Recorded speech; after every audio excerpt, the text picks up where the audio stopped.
अस्सलाम वालेकुम जी। सुबह सवेरे पाकिस्तान में बहुत खुशामदीद। मैं हूँ शिफा यूसुफजई और मैं हूँ वैस मंगलवाला। मेरी तरफ से भी आप सबको अस्सलाम वालेकुम। खुदा का शुक्र है कि उसने हमें आज की सुबह देखना नसीब फरमाई। आज 27 अक्टूबर का दिन है और 27 अक्टूबर का दिन कश्मीरी और पाकिस्तानी यौम स्याह मनाते हैं। और ये यौम स्याह उस दिन की याद दिलाता है हमें कि जब 27 अक्टूबर 1947 को भारत ने गासिबाना तौर पर और अपने मज़मूम अज़ाइम के तहत कश्मीर में अपनी फ़ौजें उतार दी थी कानूनी तौर पर और कश्मीर पर कब्ज़ा कर लिया था। अब कश्मीर की जो आवाम थी वो ज़ाहिर है ये चाहती थी, और मुस्लिम अक्सरियती इलाका था तो कानून के मुताबिक उसे पाकिस्तान में आना था। लेकिन महाराजा हरी सिंह जिसने ये चाहा कि वो हिंदुस्तान के साथ इल्हाक करे और फिर उसके बाद उसने हिंदुस्तान का जो नई रियासत जो थी उससे फ़ौजी मदद तलब की और उस मदद के तहत हिंदुस्तान ने कश्मीर में अपनी फ़ौजें उतार दी।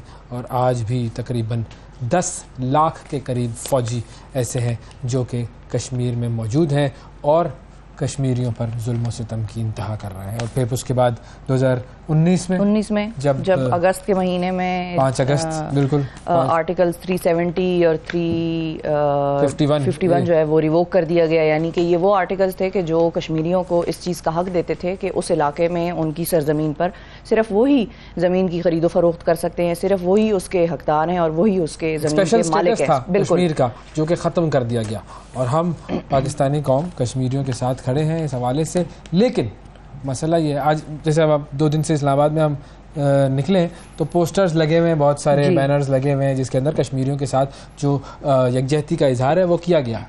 लेकिन बात पोस्टर लगाने से आगे जानी चाहिए। अब वो कैसे होगा, क्या होगा, ये हुक्मरान और हमारी अशराफिया और हमारे जो थिंक टैंक्स और हमारे बड़े बड़े लोग हैं वो ज़्यादा बेहतर जानते हैं कि क्या करना है और क्या नहीं करना। हमें क्या पता, हम तो ज़ाहिर है उस लेवल पर नहीं है। लेकिन आप उस मनसब पर फाइज भी हैं और अक्ल के भी उस दर्जे पर हैं। तो 1947 वैसे तो मनसब पे होने का मैं कोई तो वो नहीं खैर है वो कि पॉजिटिव उसमें बात कर रहा हूँ ना कि मनसब भी है और अकल भी है। हमारे पास कुछ नहीं है, हम तो अपने आप को चलो यूँ कह लें ना।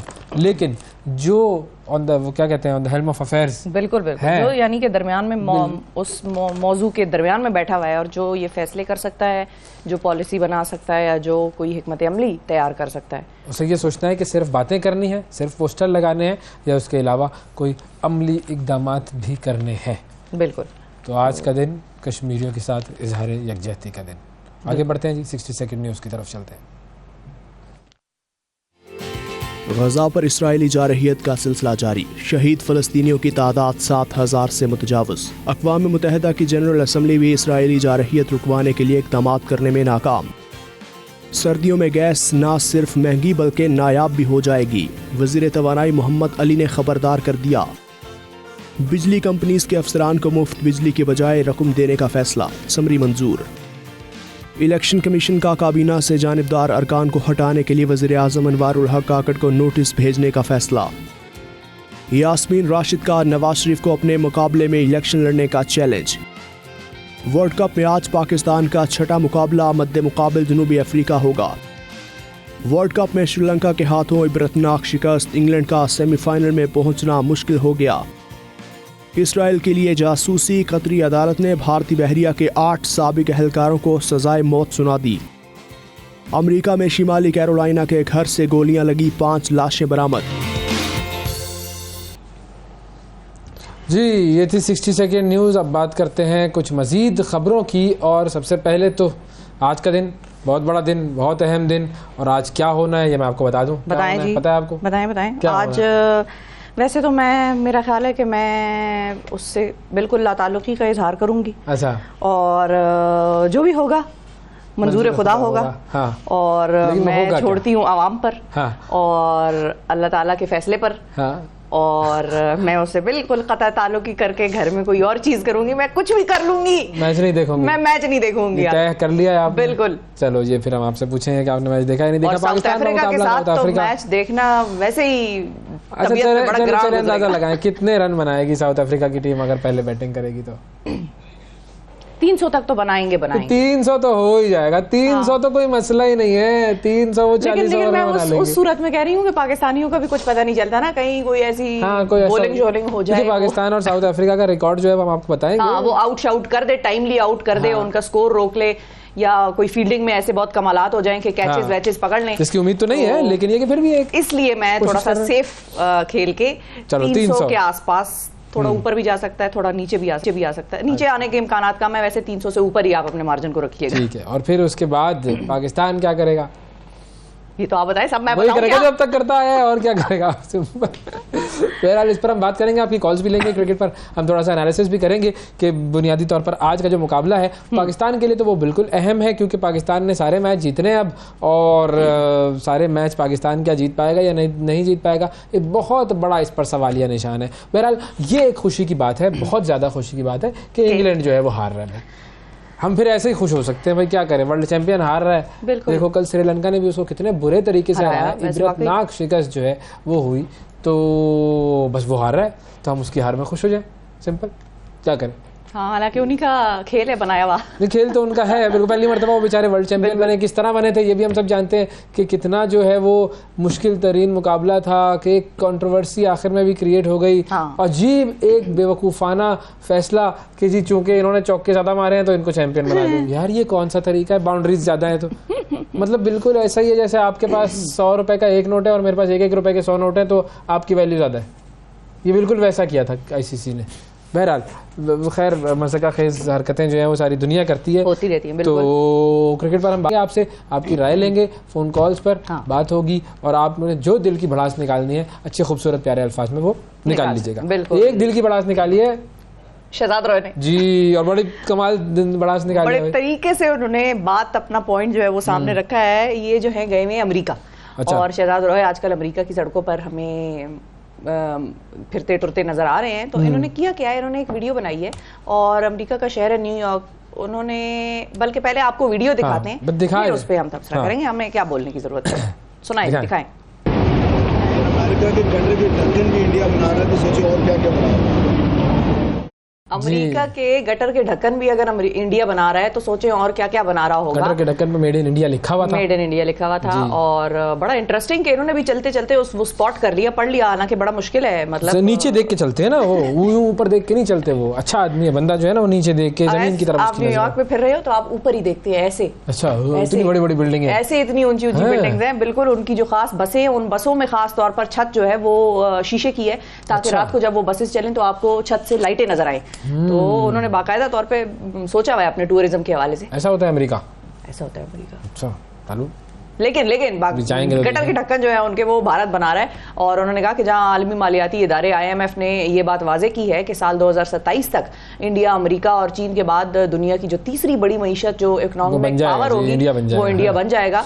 तो ऐसी सूरत हाल में एक बड़े मज़ाहिया से क्यूट से अंदाज में शहजाद रॉय ने अपना जो है वो दिल की भड़ास भी निकाली है, और खासी अच्छी लोगों को ये वीडियो बड़ी पसंद आई उनकी, और वीडियो पर पोस्ट करते हुए बड़े लोगों ने पसंद क्या आई, लोगों को बड़ी शर्म आई इसको देख कर। हाँ बिल्कुल, उनके दिल की बात एक्चुअली इन्होंने की है, और इसमें वो अमेरिकी शहर न्यूयॉर्क की सड़क पर मौजूद हैं, और ये वीडियो इन्होंने लगाई गटर के पास खड़े होके, और मेड इन इंडिया जी ढक्कन पे उसके लिखा हुआ था, और बस हम ढक्कन ही रह गए।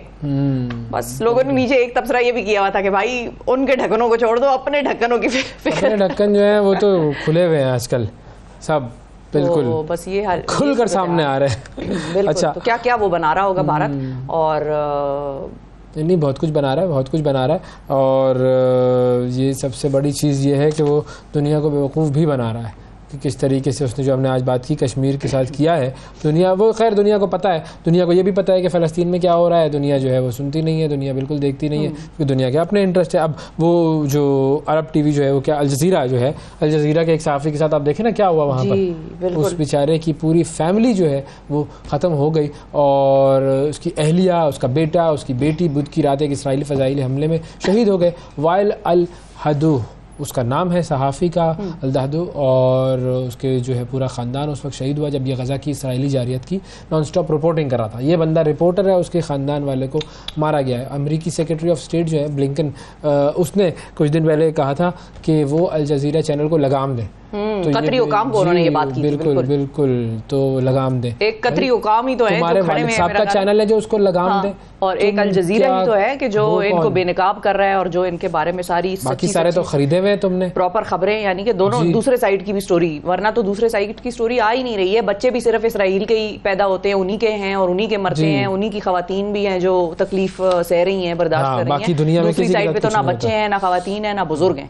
तो ये खैर सूरत तो बस वो उस हुक्म पर अमल ना किया और बेचारे वाइल अल-दहदो को कीमत अदा करनी पड़ी। और हमास के ज़ेर इंतज़ाम वजारत सेहत का कहना है कि इस फ़ज़ाई हमले में 25 अफराद शहीद हुए थे और वाइल जो है वो अपने ख़ानदान को शुमाली गज़ा से नसीरात मुंतकिल किया था, क्योंकि इसराइल की जानिब से वो इलाके वालों को इंतबाह किया गया था कि हमास के जंगजुओं के खिलाफ मुतवक्किल कार्रवाई से कबल शुमाल की तरफ चले जाए। लेकिन बहरहाल बाकी अफराद भी जो उसके ख़ानदान के थे वो भी तमाम शहीद हो गए। और अरब TV की जानिब से नशर की गई लाइव जो फुटेज थी उसमें वो वाइल जो है वो अपने ख़ानदान की अफराद की लाशें जब उन्होंने अस्पताल में देखी तो वो ज़ाहिर है उनकी जो सूरत हाल है, जो आंखों से उनके आंसू निकल रहे हैं हम सब के सामने। अब एक तो ये सूरत हाल है, ये लोग मर रहे हैं, लेकिन दूसरी तरफ सोशल मीडिया पर कंटेंट क्रिएटर्स जो हैं वो क्या कर रहे हैं, ये इसराइली वो बर्गर वाली कंटेंट क्रिएटर्स जो हैं ये मजाक उड़ा रहे हैं फ़लस्तीनियों की, जो उनके ऊपर जो वो जुल्म किया जा रहा है, उनके बच्चों के मरने का और उनकी तमाम तर जो चीज़ें हो रही हैं, जो जुल्म हो रहा है उसका वो कंटेंट की सूरत में मजाक उड़ा रहे हैं। अब ये शर्म आनी चाहिए इनको कि इनके अपने बच्चों को एक कोई ज़रा सी भी चीज़ हो तो क्या वो इस तरह की वीडियोस बनाएंगे। ये देखें, ये उनके मुजाहरे हैं कि जिसके अंदर वो अपने बच्चों के साथ मिलकर बता रहे हैं कि देखो जी अच्छा हुआ, और ये देखो ये ऐसे जो है वो बेचारे मर रहे हैं और ऐसे इनके ऊपर खून लगा हुआ है और इनके चेहरे बिगड़ गए हैं और उससे हंसी और ठट्ठे निकाल रहे हैं ये लोग। और ये है इनकी गंदी गलीज जहनियत। और इसके अलावा एक और वीडियो थी जिसमें कि इजराइल की 2 सोल्जर्स हैं, खवातीन है मेरा ख्याल है, उन्होंने यूनिफॉर्म पहना हुआ है, अपेरेंटली तो वो यही लग रहा है कि वो सोल्जर्स हैं, वो खा रहे हैं बर्गर। और जाहिर है वो उसी चेन के, बड़े मशहूर चेन के बर्गर खा रहे हैं जो कि इसराइल से जिसका ताल्लुक है, वहीं से वो जाहिर है उनका सारे प्रोडक्ट्स वगैरह की डिस्ट्रीब्यूशन वगैरह होती है, वो खा रहे हैं और वो बार बार उसको आगे कर रहे हैं। वो दिखा बेसिकली ये रहे हैं कि देखो तुम लोग कहते हो कि बॉयकॉट करो तो हम तो भाई खाएंगे, और हम तो भाई एंजॉय कर रहे हैं और फ्राइज निकाल रहे हैं उसके और बर्गर खा रहे हैं और उसको कैमरे के करीब लाती हैं दोनों लड़कियां। और मतलब एक तरह से आपको देख के इंसान से ना, ये देखो ना, ये जो वीडियो थी अभी वो क्या बता रहा है कि तुम्हारे पास तो बिजली नहीं है और ये अपने बिजली का बल्ब वो कर रहा है, पानी फेंक रहा है वहां पर कि तुम्हारे पास पानी नहीं है, तुम्हारे बच्चे मर रहे हैं तो हम इसका मजाक उड़ा रहे हैं। तो ये है लोगों की, और इसको सारी दुनिया के जो लोग हैं वो डिफेंड करने में लगे हुए हैं, जो हुक्मरान हैं वो डिफेंड करने में लगे हुए हैं। एक और वीडियो मैं आपको दिखाता हूँ, फॉक्स न्यूज़ अमेरिका का एक चैनल है जी, वो फॉक्स न्यूज़ क्या कर रहा है, उसके ऊपर वीडियो क्या चली है वो ज़रा देखते हैं, वीडियो आपको बताते हैं फिर ये वीडियो क्या बता रही है। इसके अंदर बात ये कर रहा है कि ये देखो ये कुत्ता है जो हमास ने बमबारी की थी ना, तो ये जो है वो ये कुत्ता जो है बेचारा ज़ख्मी हो गया और हमने इसको जो है वो रेस्क्यू कर लिया। तो ये कुत्ते जो है वो रेस्क्यू हो रहे हैं। कुत्तों की जान की कीमत बहुत है इसराइलियों के नज़दीक, लेकिन जो फ़लस्तीनी हैं उनके बच्चे मर रहे हैं, उनकी जान की कोई कीमत नहीं है, उनका मजाक उड़ाया जा रहा है। और यहाँ पर जो है वो मीडिया ये कह रहा है कि जी ये कुत्ते जो हैं वो जानवरों के ऊपर देखो बेचारा कितना सहमा हुआ ये कुत्ता है। ये इसके अल्फाज इस तरह के थे कि कितना सहम गया ये कुत्ता। अरे इंसान मर रहे हैं, इंसान नहीं सहम रहे, लेकिन नहीं, ये ज़हनियत है इन लोगों। एक वीडियो मैंने वो देखी कि फ़लस्तीन में एक बच्ची बाप के साथ अपने जो है वो खेल रही है और बातें कर रही हैं, तो उसका बाप, और ज़ाहिर धमाकों की आवाज़ें पीछे से आ रही हैं, तो उसका बाप उसको खिलाने के लिए और बहलाने के लिए ताकि उसके जहन में वो डर ना बैठे, वो कहता है जब भी धमाका होगा तुमने हंसना है, जब तुम्हें ये आवाज़ आएगी तुमने हंसना है। हाँ, तो वो और ये वीडियो बहुत चली सोशल मीडिया पे, तो वो जब पीछे से आवाज़ आती है धमाके की तो वो बाप भी हंसता है और बेटी भी हंसती है, छोटी सी बच्ची है उसकी गोद में और वो भी हंसती है, और फिर धमाका होता है वो भी हंसता है और बेटी भी हंसती है। अंदाज़ा लगाएं कि बच्चे क्या सुन रहे हैं, क्या देख रहे हैं और क्या इम्प्रेशंस लेके वो अपनी ज़िंदगी में बड़े होंगे। अल्लाह ताला उनकी उम्र करे और उनको हिफाजत से रखे, लेकिन क्या इम्प्रेशंस होंगे दुनिया के इंसानों के। एक तरफ माँ बाप अपने बच्चों को सबसे संभाल के ख्याल से कुछ ना हो इनको उस तरह से रखते हैं, और दूसरी तरफ बच्चे देख रहे हैं कि भाई ये सड़क पे लोग पड़े हुए हैं, क्यों पड़े हुए हैं, हमारी बिल्डिंग्स क्यों गिर रही हैं अचानक से, मतलब चलते चलते क्यों कोई बिल्डिंग ढह गई उनके सामने। ये सारे इसी तरह के हैं कि इसराइल, भारत ये सब इसी तरह की हरकतें करते हैं। ये कतरी अदालत ने जो भारतीय बहरिया के 8 साबिक एहलकारों को जासूसी के इल्जाम में सजाए मौत सुनाई है, कतर के, और हम कलभूषण को पाल रहे हैं, पता नहीं क्या कर रहे हैं, लेकिन ये कि उन्होंने सजाए मौत सुनाई है। भारतीय बहरिया के जो साबिक एहलकार थे उनको 2022 में कतर के खिलाफ इसराइल के लिए जासूसी पर जेल भेजा गया था, और भारतीय एजेंसियां जासूस एहलकारों को मुसलसल मदद फराहम करती रही जी। पूरा वहाँ पर एक जासूसी का नेटवर्क बनाया गया था। जासूस एहलकार जो है वो दाहिरा ग्लोबल टेक्नोलॉजी में छोटी आबदोजें बनाने के मंसूबे पर काम कर रहे थे और कैप्टन नुतीज सिंह है, बरिंदा कुमार वर्मा है, सोराब दुष्ट है, कमांडर अमित निकबाल है जी, परिंद दुतवारी है, सजनाकर पकाला है, संजीव गुप्ता है और मल्ला राजेश, ये 8 लोग हैं जिनको सजाए मौत दी गई है।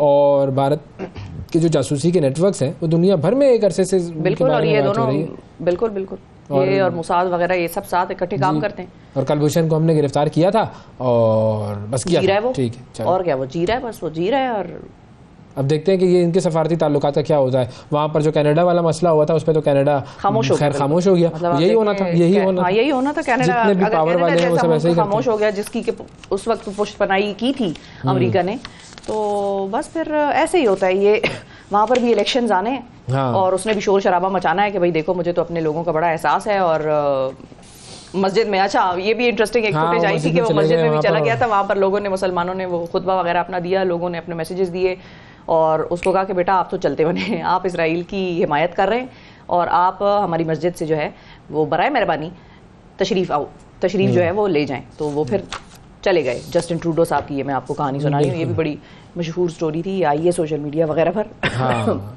अच्छा, अगर आपको टूरिज्म वगैरह करना है ना तो आप श्रीलंका ये जाएं, बड़ा भाई उन्होंने इंटरेस्टिंग काम किया, ये भी हम आपको बता दें।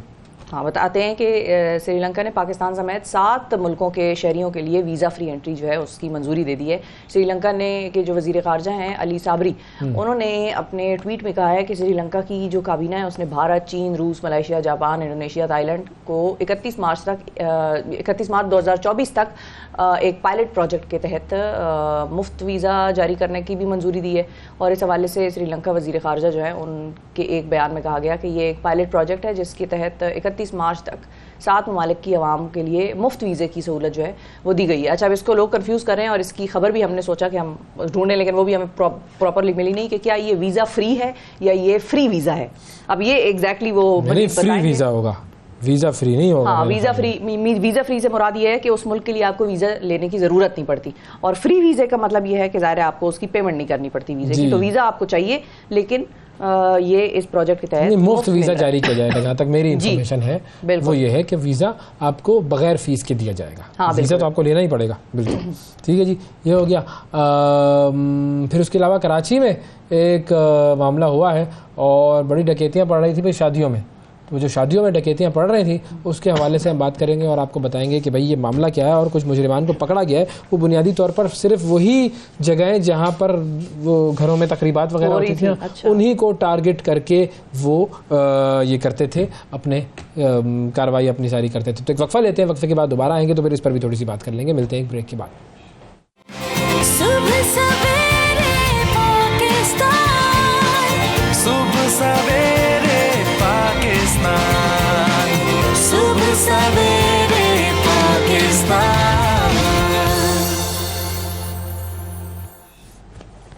वेलकम बैक जी। हम बात कर रहे थे कराची की सच्चल थाने के जो पुलिस वाले हैं उन्होंने उस हुदूद में पकड़ा है जी कुछ मुलजिमों को, और मुलजिम जो मेन है उसका नाम है यासिर। और उन्होंने इंकिशाफ क्या किया है कि वीडियो बयान बेसिकली तफ्तीशी रिपोर्ट जो है वो बेसिकली उस पर आया, तो उसके ऊपर उन्होंने कहा कि जी हम सिर्फ शादी वाले घरों में वारदात करते थे। ये उन्होंने एक टेक्निक बनाई हुई थी भाई, शादी वाले घरों में वारदात करते थे, जहाँ पर खुशियाँ मनाई जा रही हों वहाँ पर हम जाते थे, उसकी रैकी करते थे, डकैती के लिए कार रेंट पे लेते थे और उसके बाद वहाँ पर जाकर हम कार्रवाई करते थे। बिल्कुल 1.5 साल से बहरिया टाउन में हमने डकैती की 1.5 साल कबल, और फिर उसी गाड़ी पर हम वहाँ पर डकैती करने के लिए दोबारा गए तो वहाँ की सिक्योरिटी ने हमें पकड़ लिया। तो क्योंकि वो वही सेम गाड़ी लेकर गए थे और 1.5 साल वो जेल में रहने के बाद केस से बरी हुए। 1 महीना पहले वो जेल से वापस आए और उसके बाद दोबारा कार रेंट पर लेकर सच्चल की हुदूद में पहली डकैती की इन्होंने। और मुलजिम बयानात जो है वो मुलजिम जो है वो सोसाइटी का चक्कर लगाया, बयानात के मुताबिक कि हमने पहले सोसाइटी का चक्कर लगाया, फिर बारात वाले घर जो हैं वो हमने जाकर देखे और बारात वाले जा रहे थे लेकर, बारात जैसे ही निकली हम घर में घुसे और घर में घुसने के बाद हमने 1 करोड़ मालियत से ज़ायद का सामान वहाँ पर लूटा और फरार होते वक्त जो है वो पुलिस हमारे पीछे लग गई और उस मुकाबले में हमारा जो साथी था राशिद वो मारा गया और पुलिस ने जो है वो हमसे फिर सारा सामान जो है बरामद कर लिया। अब ये देखें, ये अब आप पकड़ लिया, छूट गया और फिर पकड़ लिया। अब फिर छोड़ दो, कब पता नहीं कब फिर छोड़ दो यार, छोड़ दो फिर छोड़ दो एकदम। चलो बहरहाल ये बात थी जो रह गई थी, ये हमने बतानी थी, बड़ी थी कि भाई बिल्कुल। और ये सारा आपको जो वीडियो में नजर आ रहा है, ये सारा माल बरामद किया है इन लोगों से जो इन्होंने चोरियां की हुई थी और डकैतियां डाली हुई थी यहाँ वहाँ। तो ये सारी बताएं मत कि भाई आपके घर में कोई शादी हो रही है या कोई तकरीब हो रही है, फिर यही करें फिर लोग नहीं। उन दिनों में लोगों को ये जाहिर है हमारे मुल्क का ये कोई पहला वाकया ऐसा थोड़ी है। हाँ? लोग बहुत सारी शादियों के घरों में अपने मुलाजिमीन जो हैं वो मिले हुए होते हैं, वो बताते हैं भाई घर में शादी आ रही है ये वो। तो उन घरों वाले भी लोग भी इतने आकिल जरूर हैं। मैं तो ये समझती हूँ कि लोग बड़ा ख्याल रखते हैं, पहले से अपनी सिक्योरिटी वगैरह का इंतजाम करते हैं और घर में उन दिनों में कुछ नहीं रखते। हाँ। घर में कुछ नहीं रखते, जाहिर है जो दुल्हन ने पहनना है जो भी है वो सब लॉकर शॉकर है, लॉकर गए लेके और आगे।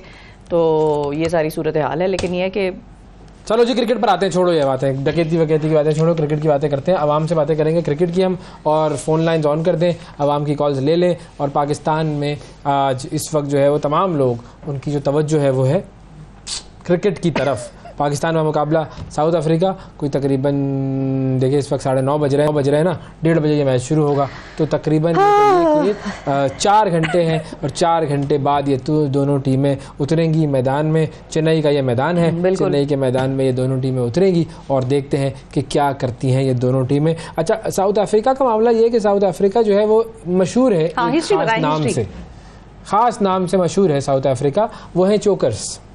क्योंकि वो बड़े बड़े टूर्नामेंट में बड़ी अच्छी कारकर्दगी देते हुए अचानक से चौक कर जाते हैं। बिल्कुल जी जी जी जी, ये उनकी हिस्ट्री रही है और हमेशा की ये हिस्ट्री रही है। अच्छा जी बिल्कुल। तो अब वो ये लेबल अपने आप से उतार पाएंगे या नहीं?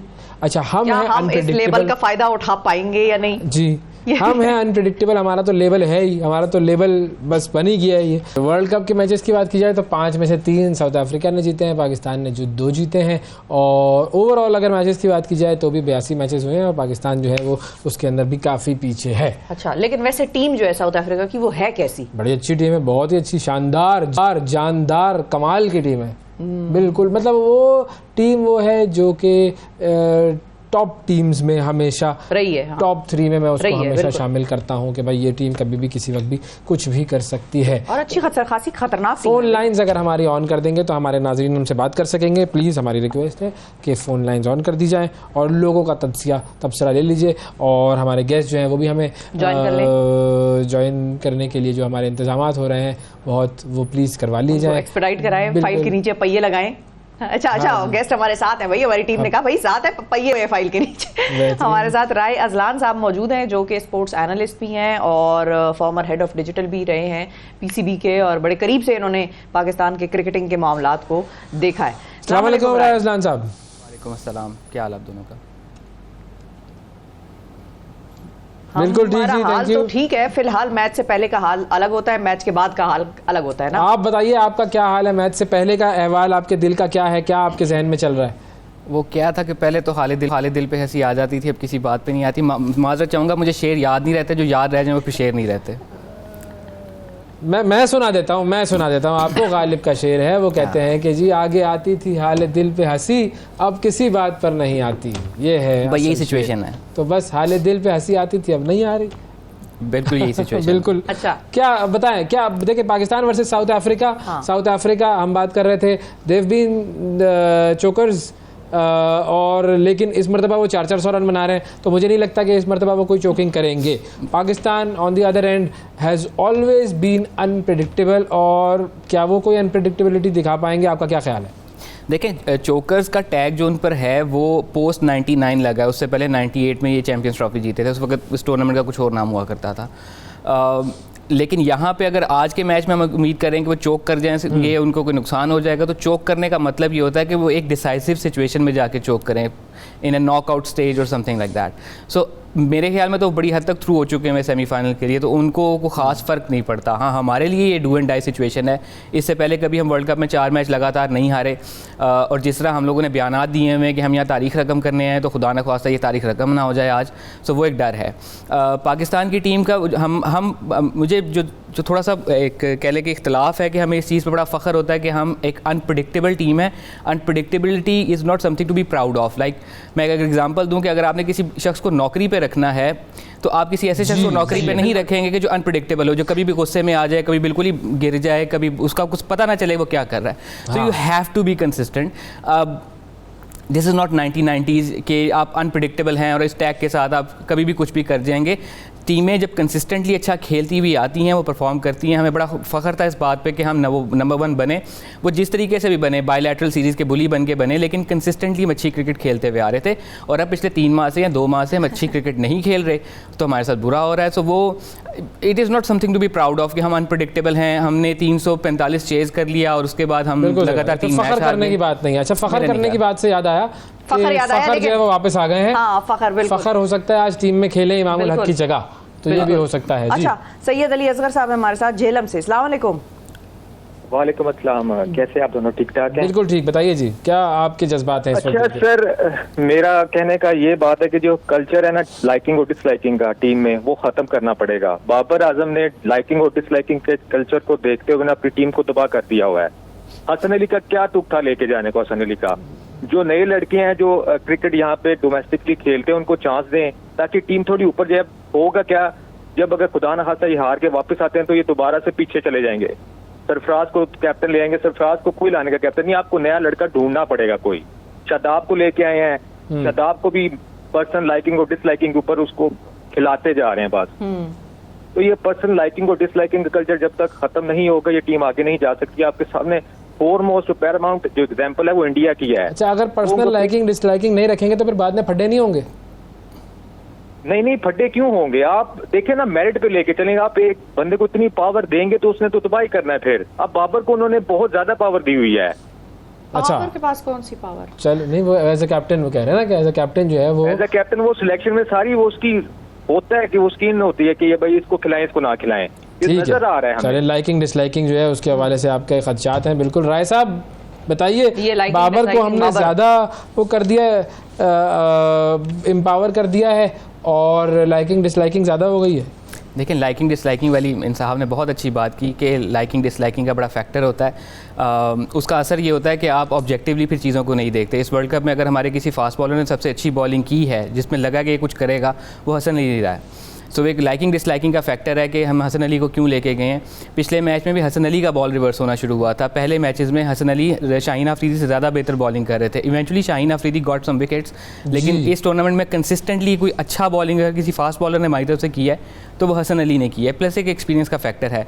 बट जैसा आई एग्री कि लाइकिंग डिसलाइकिंग जो है वो इस टीम की सिलेक्शन में नज़र आई है। कई ऐसी चीज़ें थी कि, लेकिन फिर बात वो आ जाती है कि आपके पास टैलेंट पूल है कहाँ। आप जो बात कर रहे हैं कि जो लड़के डोमेस्टिक क्रिकेट में खेल रहे हैं, अब डोमेस्टिक क्रिकेट की अगर मैं एग्जांपल अभी रिसेंट दे दूं तो कायद आज़म ट्रॉफी में 700-700 रन बने हैं, 600-600 रन बने हैं। तो वो फास्ट बॉलर्स नहीं खाए हैं। हाँ। तो इसका मतलब है कि बॉलर्स नहीं है रिदम में, या हमारी डोमेस्टिक क्रिकेट उतनी कंपेटिटिव नहीं हो रही कि जो फास्ट बॉलर्स को या बॉलर्स को उतना चांस दे कि वो भी उसमें हिस्सा ले सके। इतनी फ्लैट बनाई है कि बैट्समैन जो है उसको बस खेलने में मजा आ रहा है, वो खेले जा रहा है। ये भी एक इनिंग मुल्तान की, एक इनिंग में 4 बैट्समैन ने 100 किया है।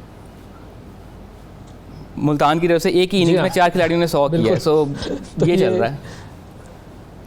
हाँ, बाकी शादाब खान की बात है तो बाबर पर हमने कुछ ज़्यादा प्रेशर डाल दिया है। मुझे ये लग रहा है कि मुझे अफसोस होता है बाबर के ऊपर। देखें, ये बात तो तय है, इससे कोई इनकार नहीं कर सकता कि दुनिया के टॉप बहुत बेहतरीन बैट्समैनों में वो शामिल है। सारी दुनिया इसका इकरार करती है। हम अचानक से जो है वो अगर कहें कि नहीं जी वो अच्छा नहीं खेल रहा तो अलग बात है, वो उसकी फॉर्म इस वक्त नहीं लगी हुई है, लेकिन he is one of the best batsman in the world. सारी दुनिया ये मानती है। लेकिन अगर टीम अच्छा नहीं परफॉर्म कर रही तो बाबर क्या करेगा? मतलब अगर शाहीन अफरीदी विकेट नहीं ले रहा तो इसमें बाबर का क्या कसूर है यार? अच्छा, बाबर आजम अगेन जैसे आपने बात शुरू में कह दी कि वो he is a brilliant batsman, उस पर तो कोई बात ही नहीं की जा सकती ना कि he is a brilliant batsman, उस पर तो तनकीद नहीं है। हाँ, उसकी कैप्टेंसी पे तनकीद है जो कि बड़ी हद तक जायज़ भी है। ये जो बहस है कि ये बड़ी नाजायज़ तनकीद हो रही है, ट्रोल नहीं करना चाहिए, किसी को हरास नहीं करना चाहिए, वो गलत है। लेकिन जो जायज़ तनकीद है वो है। शाहीन अफरीदी अगर पिट रहा है तो आप उसकी फील्डिंग थोड़ी सी चेंज कर सकते हैं, उसको कोई मशवरा दे सकते हैं। मसला जहाँ आ रहा है बाबर आजम की कप्तानी में वो ये है कि वो बस कि यार खुद से ही कुछ ना कुछ हो जाए, मुझे ना करना पड़े। जैसे उसामा मीर को पहले मैच में स्कोर जब लगा है वो इस वजह से लगा है कि उसको फील्डिंग ठीक नहीं मिली थी। उसमें उसामा मीर की भी गलती है कि उसको फील्डिंग ठीक मांगनी चाहिए थी। लेकिन हाँ। क्या कप्तान को उस वक्त नहीं देखना चाहिए था कि अच्छा मैं थोड़ा फील्डिंग चेंज कर लूँ? जिस मैच में बॉल रिवर्स होना शुरू हुआ उसने फास्ट बॉलर हटा के स्पिनर्स लगा दिए और मतलब बात यह है कि यही बाबर आजम अपनी टर्म्स डिक्टेट करके इस टीम को लेके गए, अपनी टर्म्स डिक्टेट करके उन्होंने जब टीम सिलेक्ट की, और हम उस वक्त कह रहे थे कितना पावरफुल एम्पावर्ड कैप्टन है। सो नहीं तो ये तो मेरे ख्याल में अब क्रिकेट के बोर्ड ने उस पर डाल दिया है कि ये बली का बकरा बनाओ इसको, मुझे तो ये लग रहा है। वो जो अकेला बाबर आजम कैसे, मतलब बाकी सब लोग बन गए, बाकी सारी चीजें ये करें और टीम वहाँ पे जो लेके गया वो बाबर लेके गया है सारा। जीतते तो सब क्रेडिट ले लेते। देखें वो जो कम्युनिकेशन कल गई है वो मेरी नाकिस राय में या मेरी हकीर राय में वो इतनी वो कम्युनिकेशन ड्यूरिंग द टूर्नामेंट नहीं होनी चाहिए थी। वो बेसिकली ऐसे ही फील हुआ है कि आखिरी पैराग्राफ पढ़ के कि Babar Azam and Inzamam ul Haq they might not have a very good future moving forward after this tournament. लेकिन ये कम्युनिकेशन ड्यूरिंग द टूर्नामेंट नहीं होनी चाहिए थी। अभी आपकी कैंपेन चल रही है, अगर ये सारे मैचेस जीत जाते हैं, अब हमारे कितने मैच रह गए हैं, 4 मैच रह गए हैं, ये एक सेमीफाइनल फाइनल, अगर लगातार 6 मैच जीत जाते हैं which might be a miracle, but तो फिर क्या हम अपनी ये कम्युनिकेशन वापस लेंगे? सो ड्यूरिंग द टूर्नामेंट मेरे ख्याल में वो कम्युनिकेशन नहीं होनी चाहिए थी। बट यस, बाबर आजम की कप्तानी में मसले हैं, बाबर आजम, लेकिन ये कह देना कि बाबर आजम पे तनकीद बहुत अनोखी होती है, अनटचेबल कोई भी नहीं होता तारीख में, इससे ज्यादा बुरी तनकीद हुई है कप्तानों का, होती है वो कैप्टन होने की वजह से कप्तानों के पे भी अच्छी खासी हो रही है। मतलब आप देखें शाहीन पे हो रही है, रिजवान पे होती है, रिजवान पे खैर वो कम होती है क्योंकि वो प्रेडिक्टेबल एक खिलाड़ी है। मुझे ऐसा लगता है कि वो रिजवान की परफॉर्मेंस अच्छी खासी कंसिस्टेंट रहती है, लेकिन जो कोई बहुत ही ऐसा वो ना कर जाए कि हाँ। लेकिन शिफा जो एक नैरेटिव बिल्ड किया जा रहा है ना कि बाबर आजम के साथ ज्यादती हो रही है, बहुत बेजा तनकीद हो रही है, तो खुदा मैं नहीं चाहूँगा खुदा ना खास्ता ऐसा हो हमारे कप्तानों घरों के बाहर पथराव हुआ है। सो अगर हम ये कहें कि जी बड़ी बेजा तनकीद हो रही है और पहली चीज कोई मिसाल नहीं मिलती, वो गलत है। अच्छा, इनामुल्लाह जो है वो हमारे साथ मौजूद है, रहीम यार खान से इनामुल्लाह साहब मौजूद हैं। अस्सलाम वालेकुम। वालेकुम सलाम। जी इनामुल्लाह साहब, सॉरी आपको जरा इंतजार कराया, हम भी जज्बात की लौ में बहते हुए कमेंट्री करते गए। बताएं जी, क्या हाल है? ठीक है, बिल्कुल ठीक है जी, आप बताइए। जी अल्हम्दुलिल्लाह ठीक है। बस मैं ये कहना चाह रहा था कि अगर पाकिस्तान पहले बैटिंग करती है ना तो साउथ अफ्रीका को चेज करना थोड़ा मुश्किल हो जाएगा। अच्छा, क्योंकि वो प्रेशर में चेज नहीं कर पाते। अगर 1-2 विकेटें उनकी पहले में ही अगर गिर जाती है ना तो वो फिर पिछले मैच में भी यही हुआ था, उनकी 1-2 विकेटें गिर गई थी, फिर उसके बाद देखे ना वो हाँ वो चेज नहीं कर पा रही। चले जैसे हुए हैं साउथ अफ्रीका के वो चेज नहीं कर पाती। चले ये इस पर भी हम राय अजलान की राय ले लेते हैं किसी। वाजिद साहब मुल्तान से भी मौजूद हैं। अस्सलाम वालेकुम। वालेकुम अस्सलाम। जी वाजिद भाई, क्या करना चाहिए आज बताएं। हाँ जी, एक तो पहले सबसे मेरा ये एक रिक्वेस्ट है पाकिस्तान के कप्तानों से भी, आइंदा तक भी, और मीडिया से भी कि पहले हमें पाकिस्तानी हमें पहले जीतेंगे, एक तो ये अल्फाज छोड़ दें। अच्छा ठीक है, सही है। हाँ, दूसरे पाकिस्तानी टीम का एक तो ये पहले से ही ड्रेसिंग रूम में बैठ के अपना वो करके आते हैं कि ये जाहिद बॉलर अच्छा है, बकर बॉलर अच्छा है, इसके 10-10 ओवर तो वैसे ही जाया कर देते हैं रोक के। फिर 40 ओवरों में 50 रन बना के बाबर आजम आ जाता है और प्लेयर आ जाते हैं, सारा टाइम जाया करके आखिरी ओवर में मारेंगे, या तो आखिरी ओवर आते नहीं है। हाँ। आ जाएं तो प्लेयर नहीं होते। हाँ। फिर भी कुछ हो जाए तो इनसे खेला नहीं जाता। तब करें क्या? वापस बुला लें टीम को, वापस बुला लें तो अच्छा, हमें परेशानी शर्मिंदगी तो नहीं होगी, हमारा खून तो नहीं जलेगा। नहीं अच्छा, राय की तरफ लेकर चलते हैं। राय इन्होंने कहा कि जो खड़े रह जाते हैं, कॉलर्स और बहुत सारे आ रहे हैं, एक और अफजल मलिक साहब से बात कर लेते हैं, फिर जाते हैं राय अजलान की तरफ। जी अफजल साहब अस्सलाम वालेकुम। अफजल साहब से बात करते हैं। अफजल साहब अस्सलाम वालेकुम। जी अस्सलाम वालेकुम। जी सर फरमाइए, क्या कहेंगे आज के मैच के बारे में? मैं कुछ सजेशन देना चाह रहा हूँ। दे दें। ये हमारी जो टीम है इसके सारे काबिल प्लेयर हैं, सिर्फ प्रॉब्लम ये है कि कप्तानी सिलेक्ट करते हुए, कैप्टन सिलेक्ट करते हुए हम देखते नहीं है कि कौन सीनियर है। अब सीनियर जो है उसको कैप्टन आप सिलेक्ट करें। अभी आप पिछली मिसालें देख लें, ये जैसे ये एक बट साहब थे, शुएब मलिक थे, जितने ये यंगस्टर्स आए हैं उनको स्ट्रेट वे कैप्टन बना दिया गया है। ठीक है, सीनियर कैप्टन होना चाहिए, सही है। चले डन, ठीक है, ओके। जी राय अजलान साहब, ये बताएं, वो जो कॉलर ने कहा था ना कि जो रह जाते हैं या तो उस वक्त ओवर खत्म हो जाता है या फिर उस वक्त खिलाड़ी कोई नहीं रहता, ये हमारे टेल एंडर्स के साथ क्या प्रॉब्लम है भाई? मतलब अगर तो 11 की टीम में है तो हर बंदे को कम से कम इतना तो हो कि वो खड़ा रहे, और एक रन ही बना ले, छक्के चौके नहीं मार सकते तो वो एक रन से भी जाते हैं, 0 पे आउट होते हैं, 0 पे आउट होते हैं सारे। आखिरी 5 खिलाड़ी हमारे 0 पे आउट होने वाले हैं सारे। देखें अगर हम बाकी टीमों के साथ मौजना करें तो वाकई उनकी जो टेल है वो प्रॉपर वैक करती है और वो स्कोर करते हुए आते हैं। लेकिन पिछले मैच में अगर आप देखें तो they are not tail enders, they like lower middle order kind of batters. Shadab Khan और इफ्तिखार दोनों ने बड़ा हाई एक्सेलरेशन के ऊपर 40 रन स्कोर किए थे, तो उसने हमें एक अच्छे डिसेंट टोटल तक पहुंचाया था। But yes, one day tournaments, one day matches में ये होता है कि आप मिडल ओवर्स में ही मैच जीतते हैं या हारते हैं। मिडल ओवर्स में हम इतनी ज़्यादा डॉट बॉल्स खेल गए थे उस मैच के दौरान कि हमारे लिए फिर बाद में रिकवर करना, अगर ये 40 रन ना होते तो शायद हमारा स्कोर 202 रन होता या 200 रन होता। बाबर आजम का 74 था ऑन 90 ऑड बॉल्स, वो हम उस वक्त तो बड़ा कहते थे, इसने बड़ा ग्रिड शो किया है अगेंस्ट देयर स्पिन बॉलिंग, लेकिन आपको उस वक्त थोड़ा सा स्कोर, लेकिन बाकी दूसरी तरफ लोग आउट हो रहे थे, वो क्या करता बेचारा, रोकता ही ना। नहीं, जिस वक्त तो बैटिंग करने आए थे उस वक्त तो आउट नहीं ना हो रहे थे, आउट तो बाद में होने शुरू हुए थे। बट यस ठीक है, वो आपकी एक है कि ठीक है, लेकिन ये कि आपने मैं ये नहीं कह रहा कि आप फिर हर बार पे चौका मारना शुरू करें, स्ट्राइक तो रोटेट करें ना। Like 74 run on 92 balls doesn't add up. Strike rotation बड़ी जरूरी है। हाँ। और बाकी जो सवाल था कि हम अच्छा कैप्टनसी की जो बात हो रही है, देखिए सीनियर कैप्टन होना चाहिए, ये बात लोग कह रहे हैं कि भाई अब शोएब मलिक होता तो मे भी शायद जो है वो हो जाता। अच्छा ठीक है, शोएब मलिक की फिटनेस लेवल बहुत अच्छी। जी बोले। देखिए, seniority is not the criteria कि वो अच्छा कप्तान भी होगा, एंड ना ही ये भी एक अच्छा क्राइटेरिया है कि वो बहुत अच्छा खिलाड़ी है तो वो बहुत अच्छा कप्तान होगा। हमने एग्जांपल्स देखी हैं, लाइक सचिन तेंदुलकर, उससे बड़ा बैट्समैन कोई नहीं, लेकिन वो इतने अच्छे कप्तान नहीं थे। ब्रायन लारा के केस में हम कह सकते हैं कि उनको टीम उतनी अच्छी नहीं मिली, बट अगेन वो भी कोई इतने कामयाब कप्तान नहीं थे। बाबर आजम बहुत अच्छे बैट्समैन हैं लेकिन अच्छे कप्तान नहीं हैं। उनकी शायद तनकीद ये थी कि हमने बहुत यंग एज में शोएब मलिक को कप्तान बना दिया था। आप इसको इस तरह से कह लें कि बॉब वुलमर की वसीयत थी कि इसके आइडियाज़ बहुत फ्रेश होते हैं, तो आपकी अगर आइंदा मूविंग फॉरवर्ड अपने कप्तान बनाने हैं तो इसको जहन में रखा जाए। तो उस वक्त जब यूनुस खान ने रिफ्यूज़ कर दिया था to become a captain for whatever reason, तो उस वक्त शोएब मलिक को कप्तान बनाया गया था 2007 में।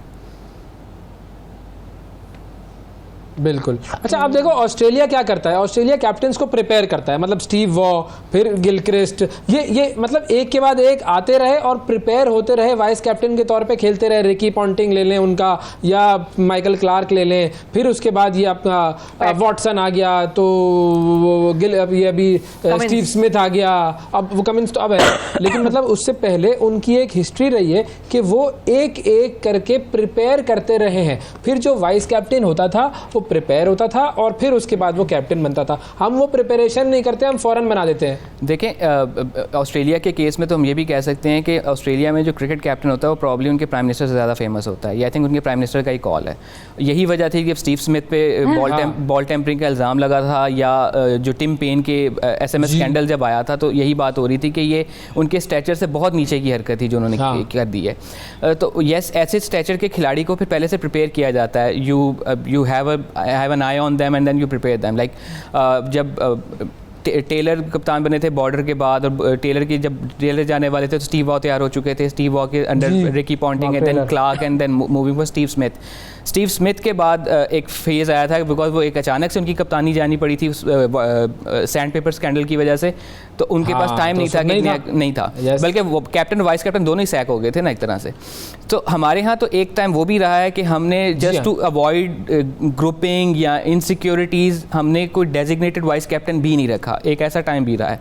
ये 2020 में कह लें या पोस्ट 2015 ऐसा रिवाज दोबारा से शुरू हुआ था कि एक डेजिग्नेटेड वाइस कैप्टन होता था, लेकिन तब भी ये था कि जो हमारा डेजिग्नेटेड वाइस कैप्टन है उसकी टीम में जगह नहीं होती थी, प्लेइंग 11 में वो नहीं खेलता था। अभी भी रिसेंट एग्जांपल्स भी हैं, लाइक रिजवान हमारे डेजिग्नेटेड वाइस कैप्टन है रेड बॉल क्रिकेट के, लेकिन वो टेस्ट मैचेस रिसेंटली नहीं खेले हैं। Shan Masood vice captain declare हुए थे लेकिन उनको प्लेइंग 11 में शामिल नहीं किया गया। सो तैयारी तो फिर इसी तरह से होगी ना, जो एक कंसिस्टेंट प्लान होगा।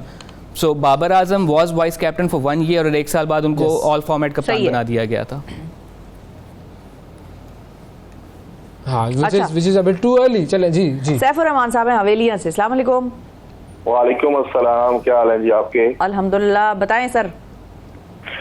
मेरा तो यही है, पाकिस्तान टीम के कप्तान के लिए मशवरा है कि देखें अगर कोई टीम की बैटिंग जो है वो मुसलसल खिलाफ हो रही हो, कोई नया करें। एक ही लाइन पे सब खिलाड़ियों को खिलाया जा रहा है, जो पहले मैच से हम शुरू से ओपनर लेकर जा रहे हैं वही खेल रहे हैं। कोई बैटिंग आर्डर में चेंज कर रहे हैं, इस तरह हो कि कम से कम कोई ऑडिटर ऊपर लेके आए ताकि हमारी टीम जो है ना जल्दी से स्कोर बना। सही है। अच्छा, आज फखर या इमाम में से किसको खिलाना चाहिए? देखिए फ़खर को बहुत आउट ऑफ फॉर्म है। इमाम का ये है कि उसको ये कहें कि आप खेलें, लेकिन ये ना स्ट्राइक रेट आपका 115-20 होना चाहिए।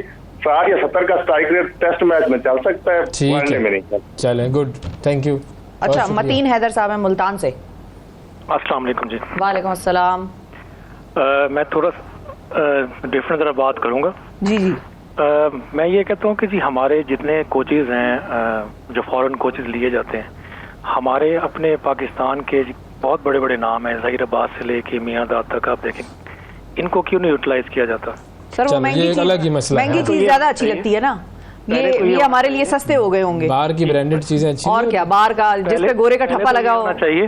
पहले तो ये होना चाहिए कि आपका जो पीसीबी का चेयरमैन है वो क्रिकेटर होना चाहिए, ठीक है। नॉन क्रिकेटर बंदा, जैसे आपके प्रोग्राम का डायरेक्टर जो होता है वो सारा कुछ मीडिया पढ़ के आया होता है, तो पीसीबी का चेयरमैन को क्यों नहीं क्रिकेटर रखा जाता? सर नजम सेठी भी तो थे। हाँ सर, मैं तो अलग लाई हूँ, मैं अलग लाई हूँ, पता है। मैं तो कहती हूँ अब पीसीबी का जो चेयरमैन है वो भी बाहर से आप कर दें, उसको भी बाहर आप ऑस्ट्रेलिया से ले लें, कोई गोरा ले आए भाई, अगर पाकिस्तानियों से ये काम भी नहीं होता।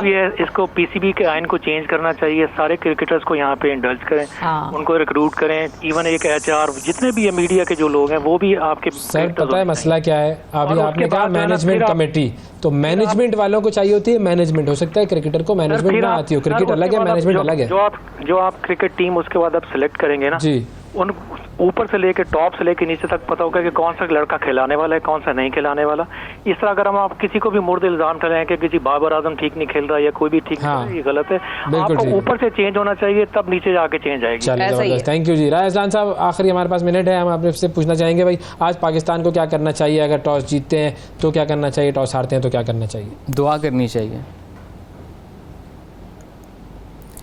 वो तो सबसे पहले। और हारते हैं तो फिर साउथ अफ्रीका की सुने, अगर टॉस हार जाएंगे तो फिर उनकी सुने, अगर जीत जाते हैं तो फिर अपनी करें। आई थिंक चूंकि विकेट एक्सपेक्टेड यही है कि स्लो होगा, लेटर ऑन टर्न मिलेगा, तो अगर हम पहले बैटिंग करते हैं और एक अच्छा टारगेट सेट कर लेते हैं तो सेकंड टाइम हम अगर ड्यू फैक्टर उस तरह से इन्वॉल्व नहीं है, I am not very sure about Chennai का मौसम, सो अगर ड्यू फैक्टर उस तरह से इन्वॉल्व नहीं है और स्पिन में आपको मिलती है, then you can utilise that. Otherwise यही है कि आप पहले बॉलिंग करें और उनके 10 आउट करने पे जाएं, बिकॉज जिस तरह की उनकी फॉर्म चल रही है, ये मुश्किल होगा कि उनके 10 आउट होंगे, लेकिन अगर हम उनके 10 आउट करने में कामयाब हो जाते हैं तो नहीं होते भाई, तो फिर आप ये बॉलर्स की फॉर्म जिस तरह चल रही है ना, आप ये देखिएगा ना कि उससे फिर हमारा कॉन्फिडेंस किस हद तक बूस्ट होता है। अभी तो ये भी खैर सवाल चल रहा है कि हसन अली की जगह एक और स्पिनर खिलाना है या उसको एक फास्ट बॉलर से रिप्लेस करना है।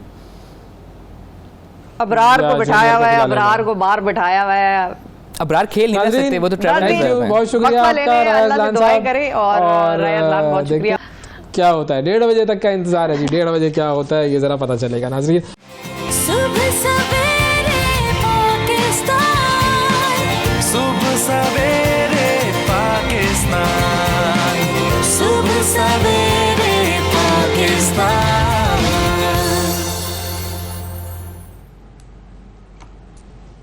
वेलकम बैक जी। बैतुल मक़दस या फ़लस्तीन, ये वो जगह है जो कि तीनों इब्राहिमी रिलीजन, तीनों इब्राहिमी मज़ाहिब के लिए बहुत ही ज़्यादा काबिल एहतराम है। मुसलमानों का ये क़िबला अव्वल है, उसके बाद जो क्रिश्चियंस हैं उनके लिए भी बड़ी अहम जगह है, क्योंकि ये कहा जाता है कि जो हज़रत मरियम थी वो वहीं पर मौजूद थी, और यहूदियों की भी वो दीवार गरिया जो है वो वहीं पर मौजूद है, जिस पर हमने देखा है वीडियोज़ में कि वहाँ पर अपनी इबादत कर रहे होते हैं। अब हमारे लिए, मुसलमानों के लिए इसकी जो हिस्टोरिकल सिग्निफिकेंस है, हमारी जो रिलीजियस सिग्निफिकेंस है, इसके बारे में हम थोड़ी सी बात करेंगे और जानेंगे हमारी तारीख़ी जो एसोसिएशन है इस जगह के साथ। और इस पर बात करने के लिए मौजूद है जनाब अदनान रशीद साहब, जो कि हिस्टोरियन है और हमें लंदन से ज्वाइन कर रहे हैं। अस्सलाम वालेकुम अदनान साहब। वालेकुम सलाम जी, बहुत शुक्रिया।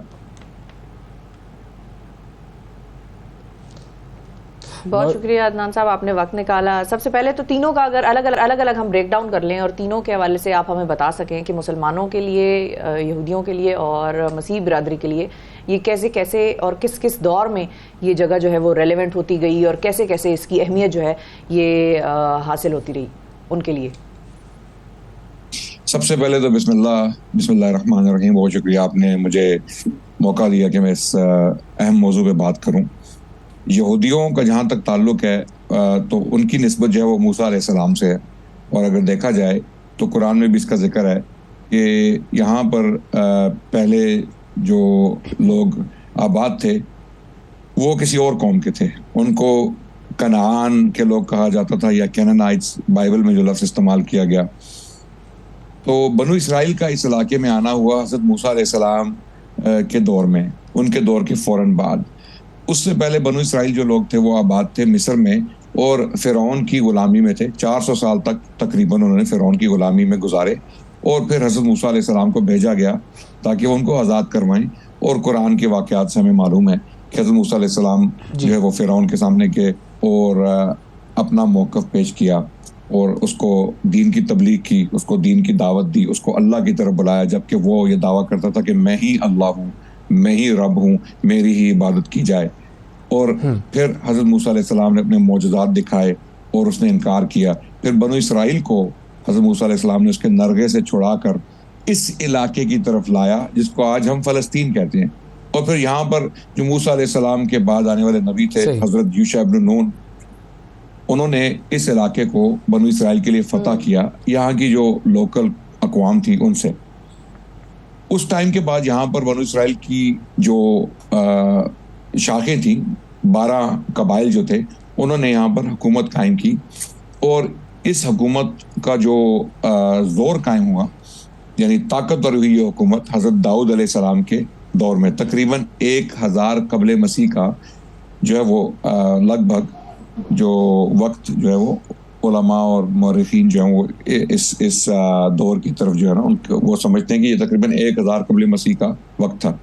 हज़रत दाऊद अलैहिस्सलाम के बाद हज़रत सुलेमान अलैहिस्सलाम की हुकूमत आई और हज़रत सुलेमान ने भी बड़ी मजबूती के साथ यहाँ पर हुकूमत की। और हज़रत सुलेमान अलैहिस्सलाम ने इस शहर में, जिसको आज यरूशलेम कहा जाता है या अल-कुद्स कहा जाता है, इस शहर को अपना कैपिटल बनाया, अपना दारुल खिलाफा बनाया। और यहाँ पर उन्होंने हैकल सुलेमानी यानी टेम्पल बनाया, जिसको हम मस्जिद अल अक्सा कहते हैं, यानी उसको आम ज़ुबान में हैकल सुलेमानी कहा जाता है और अंग्रेज़ी ज़ुबान में द टेम्पल ऑफ सोलोमन कहा जाता है। और जो बनु इसराइल के लोग हैं, जिनको हम आज यहूदियों की हैसियत से जानते हैं, उनका जो एक किबला व काबा जो है वो कायम किया गया। हज़रत सुलेमान अलैहिस्सलाम ने ये बहुत बड़ा एक जो है वो एक हैकल बनाया या बिल्डिंग बनाई, और इसी को हम मस्जिद अल अक्सा की हैसियत से जानते हैं, क्योंकि सुलेमान अलैहिस्सलाम हमारे नबी थे, उनका जिक्र है कुरान में, तो हमारी भी मुसलमानों की हैसियत उनके साथ निस्बत है। हज़रत सुलेमान की वफ़ात के बाद यहाँ पर बनु इसराइल जो है वो आपस में इख्तलाफ का शिकार हुए और 2 हुकूमतें बन गईं। एक शुमाल की तरफ जिसका नाम इसराइल रखा गया और एक जुनूब की तरफ जिसका नाम जो है वो जूदिया रखा गया। और शुमाल में तकरीबन 10 कबाइल जो थे उनका कब्ज़ा था और जूदिया में तकरीबन 2 कबाइल की हुकूमत थी। तो सन 721 या 23 के लगभग एक और बहुत बड़ी ताकत थी, इलाकाई ताकत, जिसका नाम था असीरिया। असीरियंस ने इस इलाके पर हमला करके जो है वो जो 10 कबीले थे शुमाल में आबाद, उनको सबको उठा लिया, अगवा कर लिया और जला वतन कर दिया। वो 10 कबीले जो हैं वो तारीख से तकरीबन गायब हो गए, उनका कोई नामो निशान नहीं रहा, तारीख में उनका कोई जिक्र नहीं मिलता। इस जला वतनी के बाद हमें उनका कोई खास जिक्र नहीं मिलता। फिर रह गए 2 कबीले जो आज भी हमारे यहाँ मौजूद हैं, दुनिया में मौजूद हैं। इन 2 कबीलों ने ये जो जुनूब में हुकूमत थी, जिसका दारुल खिलाफा यरूशलेम था, वहाँ से हुकूमत की। और फिर सन 587 कबल मसीह के लगभग जो है एक और इराकी बादशाह, बाबुल के बादशाह बुख्त नसर ने जो है वो हमला किया फ़लस्तीन के इलाके पर। और ये जो बकिया बनु इसराइल की आबादी थी, बाकी मानदा बनु इसराइल के जो कबाइल थे 2 बच गए थे, उनको भी जला वतन करके इराक के इलाके में ले गया ये बादशाह और उनको वहाँ आबाद कर दिया। और हैकल सुलेमानी जो था उसको तबाह बर्बाद कर दिया, उसको गिरा दिया, उसको मसमार कर दिया। तो अब यहाँ पर जो जिसको हम जूइश टेम्पल के नाम से जानते हैं या हैकल सुलेमानी या मस्जिद अल अक्सा की बिल्डिंग थी, वो गिरा दी गई और तमाम की तमाम बनु इसराइल की जो इबादत थी वो इराक पहुँच गई, उनको जला वतन कर दिया गया। फिर तकरीबन 537 कबल मसीह के लगभग एक बादशाहत तब्दील हुई और एक और हुकूमत कायम हुई। और उस बादशाहत में एक बादशाह था जिसका नाम था साइरस। उसने फिर बनु इसराइल के लोगों को और उलमा को वापस आने की इजाज़त दी और इन लोगों ने वापस आकर दोबारा टेम्पल ऑफ सोलोमन या हैकल सुलेमानी दोबारा तामीर किया। और जो किताबें, जो सहीफ़े बनु इसराइल के गुम हो चुके थे जंगो जदाल की वजह से, इन हालात की वजह से हज़रत उज़ैर अलैहिस्सलाम ने उनको दोबारा लिखवाया, जिनका जिक्र कुरान में भी है। हज़रत उज़ैर अलैहिस्सलाम जो बनु इसराइल के एक नबी थे, उन्होंने इन सहीफ़ों को दोबारा लिखवाया। तो ये जो आज हमें तौरात के कुछ सहीफ़े या जो बाकी मानदा तौरात की जो हालत है, जो भी जिस हालत में भी तौरात बची है, वो हमें उन्हीं सहीफ़ों से मिलती है जो हज़रत उज़ैर अलैहिस्सलाम ने लिखवाए बेबीलोनियन एक्साइल के बाद, जिसको हम कहते हैं बाबुल की जिला वतनी। उसके बाद ये सहीफ़े दोबारा लिखे गए। तो इसके बाद बनु इसराइल के लोगों की यहाँ पर हुकूमत रही, बहुत सारे बादशाह आए, उन्होंने हुकूमत की, बहुत सारे नबी आए, उन्होंने यहाँ पर इस्लाम का पैगाम बनु इसराइल तक पहुँचाया, जिसका जिक्र कुरान में भी आया है कि अल्लाह ने बहुत सारे नबी भेजे बनु इसराइल की तरफ, और ये कौम जो है बहुत सरकश रही, बहुत सारे अम्बिया को कत्ल किया और उनकी बात नहीं मानी, लेकिन नबी आते रहे, हत्ता कि हज़रत ईसा अलैहिस्सलाम आ गए। और इस दौर में रोम की हुकूमत कायम हो चुकी थी। जूदिया जो है वो एक रोमन प्रोविंस था, एक रोमन आउटपोस्ट थी, और इस पर जो है इनडायरेक्टली रोम की हुकूमत थी। रोम ने अपना एक कठपुतली बादशाह बिठाया हुआ था जो खुद एक यहूदी था, और यहाँ के लोगों को, जो जूदिया के रहने वाले लोग थे, उनको यहूदी कहा जाने लगा। उसकी वजह ये थी कि जूदिया जो है वो एक रोमन प्रोविंस बन गया, और जूदिया के रहने वालों को जू कहा जाने लगा, और जू से ही ये लफ्ज़ यहूदी जो है ये जो है मुतारिफ कराया गया, और इसी लफ्ज़ से अल्लाह सुब्हानहू व तआला ने जो है वो इनको याद किया, इस कौम को याद किया।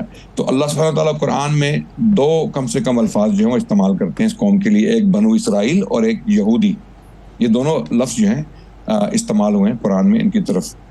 अब हज़रत ईसा अलैहिस्सलाम का जब आना हुआ तो इन लोगों ने हज़रत ईसा अलैहिस्सलाम का भी इनकार कर दिया, उनको नहीं माना, बल्कि उनको कत्ल करने की कोशिश की, और ये दावा भी किया कि हमने उनको कत्ल कर दिया। लेकिन हमें जैसा कि कुरान में बताया गया कि हज़रत ईसा अलैहिस्सलाम को जिंदा उठा लिया गया, और अल्लाह सुब्हानहू व तआला ने उनको एक क़यामत की निशानी बना दी, और उनको वापस भेजा जाएगा जिस्मानी तौर पर, जबकि वो वापस आकर कुछ बहुत सारे काम करेंगे जो उनके ज़िम्मे हैं, और वो अल्लाह के नबी रसूलुल्लाह सल्लल्लाहु अलैहि वसल्लम की शरीयत के पैरोकार होंगे, और एक मुसलमान लीडर की हैसियत से वापस तशरीफ़ लाएंगे, जैसा कि हदीसों में जिक्र आया।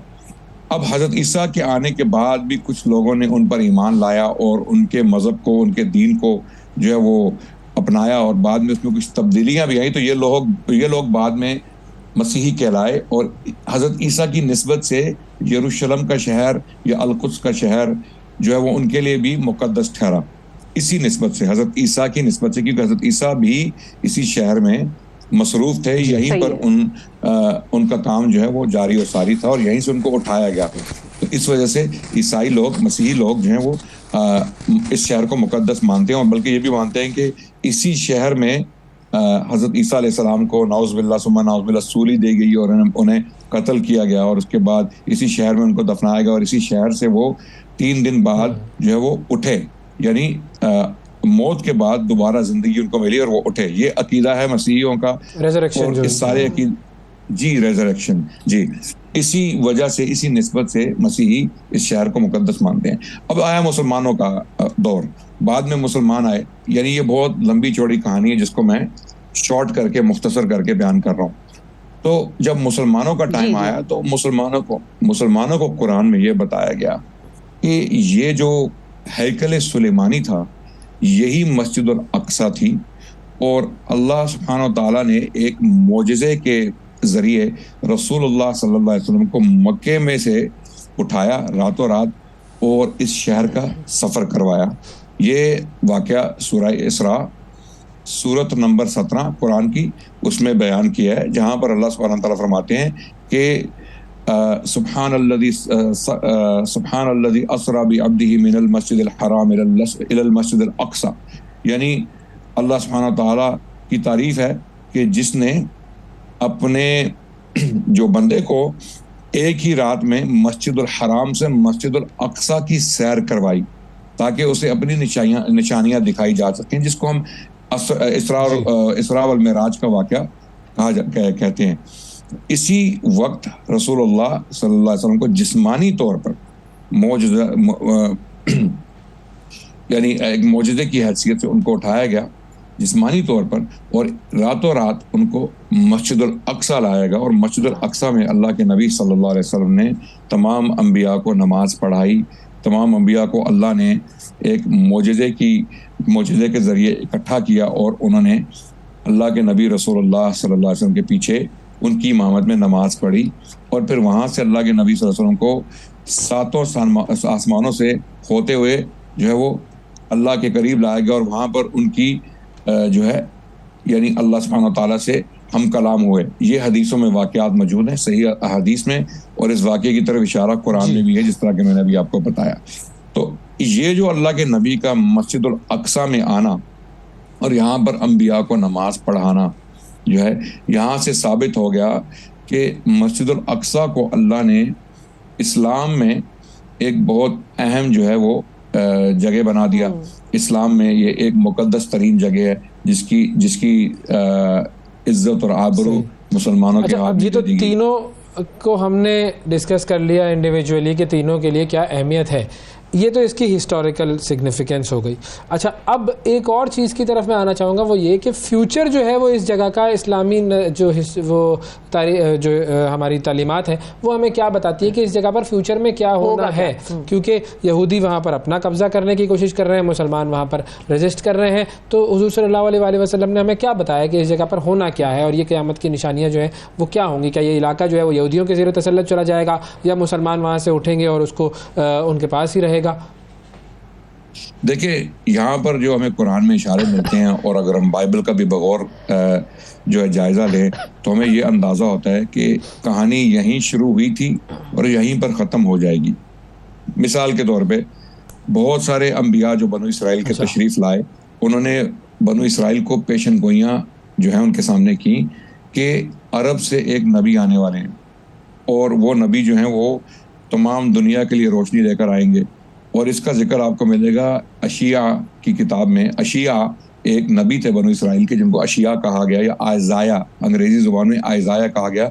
अगर आप आयजाया की किताब उठाएं तो बाब नंबर 42 में एक नबी की पेशन गोई है जो बहुत ताकतवर होंगे और वो बुत परस्तों को जो है शर्मसार करेंगे और अपने दुश्मनों को ज़ेर कर लेंगे, और अल्लाह के नबी होंगे, अल्लाह के रसूल होंगे, और उनका कानून पूरी दुनिया में फैल जाएगा और उनका ताल्लुक जो है वो अरब के इलाके से होगा। 11 नंबर आयत में बाकायदा क़ैदार का जिक्र है। क़ैदार अल्लाह के नबी रसूलुल्लाह के जो हैं वो जद्दे अमजद थे, तो ये जिक्र मिलता है। फिर हज़रत ईसा अलैहिस्सलाम ने भी इसका जिक्र किया कि मेरे बाद एक नबी आएंगे जो तुम लोगों को वो बातें बताएंगे जो मैं बता नहीं सका, वो काम करेंगे जो मैं कर नहीं सका, तो मैं कुछ काम जो है वो अधूरे छोड़ के जा रहा हूँ, वो काम मुकम्मल करेंगे वो आने वाले नबी। तो ये सब जानने के बाद पता चला कि इसी शहर में, इसी खित्ते में बनु इसराइल को ये खबरें दी गई।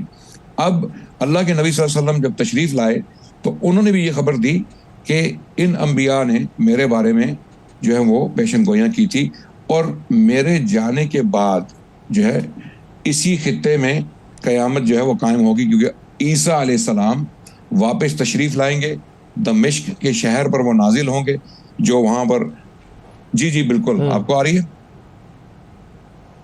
आवाज़? आ रही है आपको? जी। अच्छा, ईसा अलैहिस्सलाम का नुज़ूल होगा दमिश्क के शहर में एक मस्जिद के मीनारे के ऊपर, उसके करीब, और 2 फरिश्ते हज़रत ईसा अलैहिस्सलाम को बाकायदा खुद उठाए हुए नीचे तशरीफ़ लाएंगे आसमानों से, जबकि हज़रत ईसा अलैहिस्सलाम ने एक पीले से रंग का जो है वो कपड़ा पहना होगा और उनके बालों से पानी टपक रहा होगा, और वो उतरेंगे और मस्जिद में दाखिल होकर नमाज पढ़ेंगे मुसलमानों के साथ। ये वाक़यात हमें हदीस। और फिर वो तशरीफ़ लाएंगे यरूशलेम, जहाँ पर वो दज्जाल का कत्ल करेंगे, जहाँ पर वो दज्जाल को मारेंगे, जो एक क़यामत की निशानी होगा। दज्जाल एक शख्स होगा जो एक आंख वाला होगा, और उससे पहले ये इलाका यहूदियों के कब्जे में होगा। जी, कुछ इस तरह के इशारे मिलते हैं, कुछ इस तरह के इशारे हदीसों में। यानी जाहिर है जब हज़रत ईसा अलैहिस्सलाम यरूशलेम में तशरीफ़ लाएंगे तो वहाँ दज्जाल पहले से मौजूद होगा और उनका सुनते ही वो भागेगा, और फिर बाबुल लुद एक जगह है जो आज भी मौजूद है यरूशलेम में, उसके करीब हज़रत ईसा अलैहिस्सलाम का उसके साथ सामना होगा और वो हज़रत ईसा को देखकर पिघल जाएगा और मर जाएगा। तो इसी वजह से हज़रत ईसा अलैहिस्सलाम को वापस भेजा जा रहा है कि वो ये काम करें। हाँ जी, तो इससे यही इशारा मिलता है। बल्कि और भी हदीसें हैं कि यहाँ पर बाकायदा जंग होगी। जी, हमने इस जगह की हिस्टोरिकल जो सिग्निफिकेंस है वो भी समझी और थोड़ा सा हमने ये जानने की भी कोशिश की कि इस जगह पर आइंदा क्या होने जा रहा है। हज़रत ईसा अलैहिस्सलाम यहाँ पर आएंगे और यहीं पर उनका दज्जाल से मुकाबला होगा। इसकी हिस्ट्री ज़ाहिर बहुत तवील है और हम मुख्तलिफ नशिस्तें इसके ऊपर करते रहेंगे। आज के लिए जो हमारा वक्त था इस सेगमेंट के लिए वो इतना ही था। अदनान साहब, बहुत शुक्रिया अदा करेंगे आपका कि आपने हमें किया इस पूरी सूरत हाल से, और मज़ीद भी हम इस पर इंशाल्लाह आने वाले दिनों में बात करते रहेंगे। हमें ब्रेक ले लेते हैं, फिर उसके बाद दोबारा आते हैं तो नैरेटिव बिल्डिंग के हवाले से बात करेंगे कि मुसलमान इस फील्ड में क्यों पीछे रह गए, अपनी धाक क्यों नहीं जमा सके दुनिया में। एक वक्फे के बाद सुबह सवेरे पाकिस्तान, सुबह सवेरे पाकिस्तान, सुबह सवेरे पाकिस्तान। वेलकम बैक जी। हामिद खान अल मशरिकी साहब हमारे साथ मौजूद हैं जो कि स्ट्रेटेजिक अफेयर्स के एक्सपर्ट हैं, और इनका जो पीएचडी का थीसिस है वो असल में इंटरेस्टिंग कहानी है जो कि नैरेटिव बिल्डिंग पर है। सर अस्सलाम वालेकुम, बहुत शुक्रिया आपने वक्त निकाला प्रोग्राम के लिए। वालेकुम, thank you, thank you very much. Thank you, बहुत शुक्रिया सर, आपने वक्त निकाला, और आपने इतना वक्त निकाला कि आपने नैरेटिव बिल्डिंग में पीएचडी की, लेकिन मुसलमानों ने नैरेटिव बिल्डिंग से कोई फ़ायदा नहीं उठाया। हमारी किसी किस्म की कोई खबर, कोई बुनियादी जो ओपिनियन है, कोई व्यू है, वो कहीं दुनिया में नहीं माना जाता, ना ही कोई उसको सुनने का काबिल समझता है। हर तरफ वेस्टर्न मीडिया, या अगर हम देखें तो इंडियन मीडिया की सारी बातचीत और सारा नैरेटिव चलता है। Muslims are nowhere other than Al Jazeera, एक जो चैनल है जो कतर ने खड़ा किया। बिल्कुल बिल्कुल ऐसे ही है। असल में ये एक बड़ी मैं समझता हूँ मुसलमानों की बदकिस्मती रही कि सल्तनत उस्मानिया के टूटने के बाद से मुस्तकिल जो कॉलोनियल रियासतें थी और जो साम्राज्य था, चाहे वो बरतानिया हो या अमेरिका हो या उसके बाद का जो वेस्टर्न वर्ल्ड, उन्होंने हमेशा से एक खास अंदाज से बयानिया बनाया, यानी नैरेटिव बिल्ड किया, और उसके नतीजे में मुसलमान जो है वो मुसलसल अपने अंदरूनी मसाइल का शिकार रहा। और दूसरी बात ये कि बदकिस्मती से हमें उस अंदाज के, मैं कहूँगा कि हुक्मरान मुयस्सर नहीं आए जो तालीम और उस नैरेटिव बिल्डिंग के ऊपर काम करते, कि दुनिया जो है वो अब जो जंगें हैं वो शायद असले से और मिसाइलों से तो कम लड़ी जाएंगी, बल्कि वो बयानिया बनाकर, नैरेटिव और परसेप्शन बनाकर उसके ऊपर एक नजरिए की बुनियाद पर लड़ी जाएंगी, लोगों की राय आमा तब्दील करके लड़ी जाएंगी, और जो सच को झूठ और झूठ को सच साबित करना है उसके ऊपर सारी दुनिया में जो वेस्टर्न वर्ल्ड है उसने काम किया। और उसका आज आप नतीजा देखें कि एक ही जैसे हालात, एक तरफ से यूक्रेन और रशिया की जंग होती है और उसके अंदर जो रशिया है उसको वाज़ेह तौर पर साबित कर दिया जाता है कि जिसने कब्जा किया है मजलूम और अपने से छोटी ताकत के ऊपर हमला किया है जिसके पास ना कैपेसिटी है लड़ने की। वही सूरत हाल जब गजा में इसराइल और फलस्तीनियों या हमास के साथ जंग की आती है तो वहीं पर एक जैसी सूरत हाल के बावजूद नैरेटिव को, यानी बयानिए को उल्टा दिया जाता है और इसराइल को जो नाम हमायत की जाती है कि ये अपने ऊपर होने वाले हमले का बदला ले रहा है। यही वो बुनियादी तौर पर वेस्टर्न मीडिया और मैं कहूँगा कि मगरबी ताकतों का कंट्रोल है, जिसकी वजह से पूरी दुनिया के ऊपर वो जिस अंदाज में चाहते हैं, जिस मामले पर चाहते हैं, अपना जो बयानिया होता है उसको मजबूत करते हैं और उसकी बुनियाद के ऊपर फिर जंगें लड़ते हैं। उसकी बुनियाद। अच्छा हामिद साहब, ये आपने बड़ी अहम बात की कि वो ये कर रहे हैं और जाहिर है उनका अपना नैरेटिव शेपिंग का एक मैकेनिज्म है, उन्होंने अपने वो टूल्स डेवलप कर लिए। हमारे पास हमें कोई हुक्मरान वैसा मुयस्सर ना आ सका। अब वो जो हुक्मरान थे जो आपने बात की कि जी सल्तनत उस्मानिया के ख़त्म होने के बाद वो ज़्यादातर हुक्मरान तो वो थे जो कि वेस्ट ने ही इंस्टॉल किए हुए थे, और जब आप डिवाइडेड हो जाते हैं तो आपके पास पावर नहीं रहती। तो वो जो वेस्ट ने इंस्टॉल किए हुए हुक्मरान थे वो कैसे ये काम करेंगे? उनके अंदर तो वो विल ही नहीं होगी, ना उनकी ये प्रायोरिटी होगी, वो तो अपनी हुकूमत बचाने और अपने पावर के चक्कर में रहेंगे।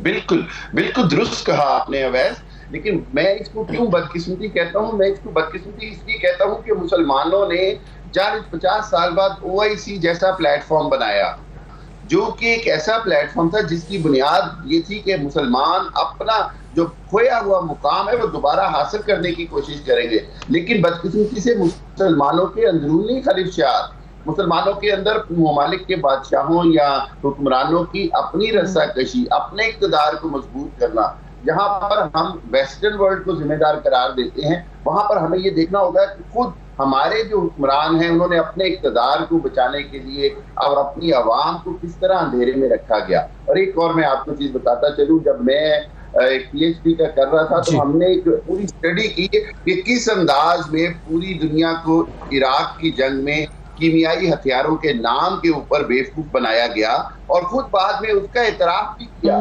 खुद बाद में उसका एतराफ रिचर्ड आर्मिटेज ने भी किया, रमजान आमफिलिड ने भी किया, टोनी ब्लेयर ने भी किया। और इसीलिए पूरी दुनिया में जो पढ़े लिखे लोग थे, जो गैर मुस्लिम थे, उन्होंने भी बाद में इराक के हक में और इन सब के मुजाहिरे किए और इन सब के ऊपर जंगी जराइम में मुकदमा चलाने की बातें की गई। आज भी सूरत हाल वही है। आज जरूरत इस अमर की है, जैसे आपने अल जजीरा का नाम लिया, टर्की के चैनल ए न्यूज है, TRT है, वो कोशिश कर रहे हैं कि जो मुसलमानों का बयानिया है वो भी दिखाया जाए, लेकिन चूंकि मुसलमानों के अपने वसाइल और दूसरी बात ये कि दुनिया के ऊपर जो मीडिया का बिलअमूम कब्जा है, जो ओवरऑल कंट्रोल्ड मीडिया है, वो तमाम वेस्टर्न वर्ल्ड से चल रहा है। इसका वाहिद हल यही निकलता है कि ज्यादा से ज्यादा बड़े मुसलमान ममालिक। अच्छा हामिद साहब, इसमें एक और चीज भी, अब एक और इसका एंगल है। एक वो मुस्लिम ममालिक हैं हामिद साहब, एक वो मुस्लिम ममालिक हैं जिनके अंग्रेजी चैनल्स हैं, यानी कि अल जजीरा है, TRT है, और बहुत हद तक रशिया भी जो है RT, वो भी मुसलमानों का, या जो राइट एक तरह से हम जिसको कहेंगे on the right side of history, वो उस बयानिए को फर्दर करता है। Pakistan being the nuclear power, probably the only nuclear power जिसको हम कहेंगे कि इतनी एटमी ताकत मुसलमान दुनिया की, हमारा जो 30-35 चैनल्स का मीडिया है जो कि है तो उर्दू में, अब उसने क्या कंट्रीब्यूट किया दुनिया में मुसलमानों का, या अपना कश्मीर का ही हम इशू अगर देख लें, आज के यौम स्याह भी हम मना रहे हैं, कश्मीर का इशू देख लें, फ़लस्तीन का इशू देख लें, हमारे मीडिया ने कोई इम्पैक्ट दुनिया में क्रिएट किया? कोई ऐसी चीज़ आपको लगता हो जो हमारे मीडिया ने की हो या जो कर सकते हो? हम क्यों इतने नाकाम हो गए? 30-35 चैनल्स की यहाँ पर भी तो बड़ी एक वाइब्रेंट किस्म की मीडिया है, लेकिन वो लगता है बड़ा इनवर्ड लुकिंग है। हमारे डोमेस्टिक मसले ही नहीं खत्म होते, हम दुनिया को क्या सिखाएंगे? बहुत बहुत अच्छा पॉइंट उठाया आपने शिफा। देखिए, इसके अंदर दो बड़ी अहम बातें। एक तो ये कि हमारा मीडिया जो है वो कमर्शियलाइजेशन का शिकार रहा। दुनिया का कोई भी न्यूज चैनल प्रॉफिटेबल ऑर्गेनाइजेशन नहीं होता। पाकिस्तान शायद दुनिया का वाहिद मुल्क है जहां पर news channels are a profitable venture and a business venture for them. बाकी दुनिया में सब्सिडाइज्ड होते हैं news channel with the government support और विद देयर इंटरनल सपोर्ट, कि उनको दूसरे चैनल सपोर्ट कर रहे होते हैं। तो इस वजह से पाकिस्तान में क्या हुआ कि जो इंटरनेशनल इश्यूज हैं वो उनके लिए कमर्शियलाइजेशन नहीं क्रिएट कर सके। मैं इसको बदकिस्मती भी कहता हूँ, मैं इसको कौमी जुर्म भी कहता हूँ कि जो कश्मीर जैसा मसला है जिसके ऊपर मैं पूरी दुनिया में देखता हूँ, शायद पाकिस्तानी चैनल जो हैं वो उसके ऊपर उस तरह काम नहीं करते क्योंकि उससे उनको उसका रेवेन्यू जनरेशन नहीं होता। और एक और चीज है जिसको हमें बड़ा तसल्ली से समझना होगा, वो ये कि बहरहाल उर्दू जुबान के साथ साथ हमारे यहाँ जरूरत इस अमर की है कि गवर्नमेंट सब्सिडाइज करे कि इंग्लिश जुबान के चैनल्स को हर सूरत उनकी हौसला अफजाई की जाए ताकि इस सेक्टर में इन्वेस्टमेंट हो और खुद गवर्नमेंट इनिशिएटिव लेने पड़ेंगे। अदरवाइज आपने बिल्कुल ठीक कहा, पाकिस्तान जैसा दुनिया का इस्लामी ममालिक का एक ताकतवर मुल्क और उसका अपना एक नैरेटिव का चैनल ना होना जो है जो अच्छे लेवल पे हो, ये बड़ी बदकिस्मती है।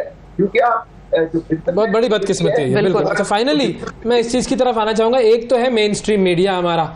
कल हम अपने प्रोग्राम में बात कर रहे थे सोशल मीडिया की पाबंदियों पर, कि सोशल मीडिया प्लेटफॉर्म्स भी जो पैलेस्टीनियन नैरेटिव है वो कर रहे हैं सेंसर। तो क्या सोशल मीडिया के नेटवर्क भी हम बनाने से कासिर हैं? क्योंकि चले एक इंटरनेशनल लेवल का टेलीविजन चैनल बनाना और उसके ऊपर कंटेंट लाना, ये एक जरा ज़्यादा उसके ऊपर एफर्ट चाहिए होता है। सोशल मीडिया तो अब एक ओपन प्लेटफॉर्म है, वो करने के लिए हमें क्या करना चाहिए? वैसे दो चीजें हैं। एक तो ये है कि अगेन सोशल मीडिया के ऊपर भी सोशल मीडिया एक आसान प्लेटफॉर्म है क्योंकि सोशल मीडिया आपकी इंटरनेशनल रीच में आपकी रेवेन्यू जनरेशन क्रिएट करता है। तो इसके ऊपर सिर्फ दो चीजों की जरूरत है, एक ये अवेयरनेस और एक ये इम्पोर्टेंट। ये दो चीजें लोगों को ज्यादा से ज्यादा बताने की जरूरत है।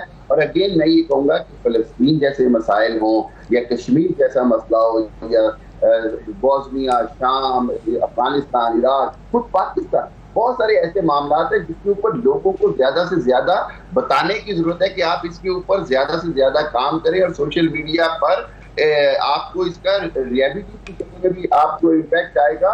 और दूसरी बात यह है कि इसके ऊपर लोगों को ये बताने की जरूरत है कि आपकी कौमी जिम्मेदारी है।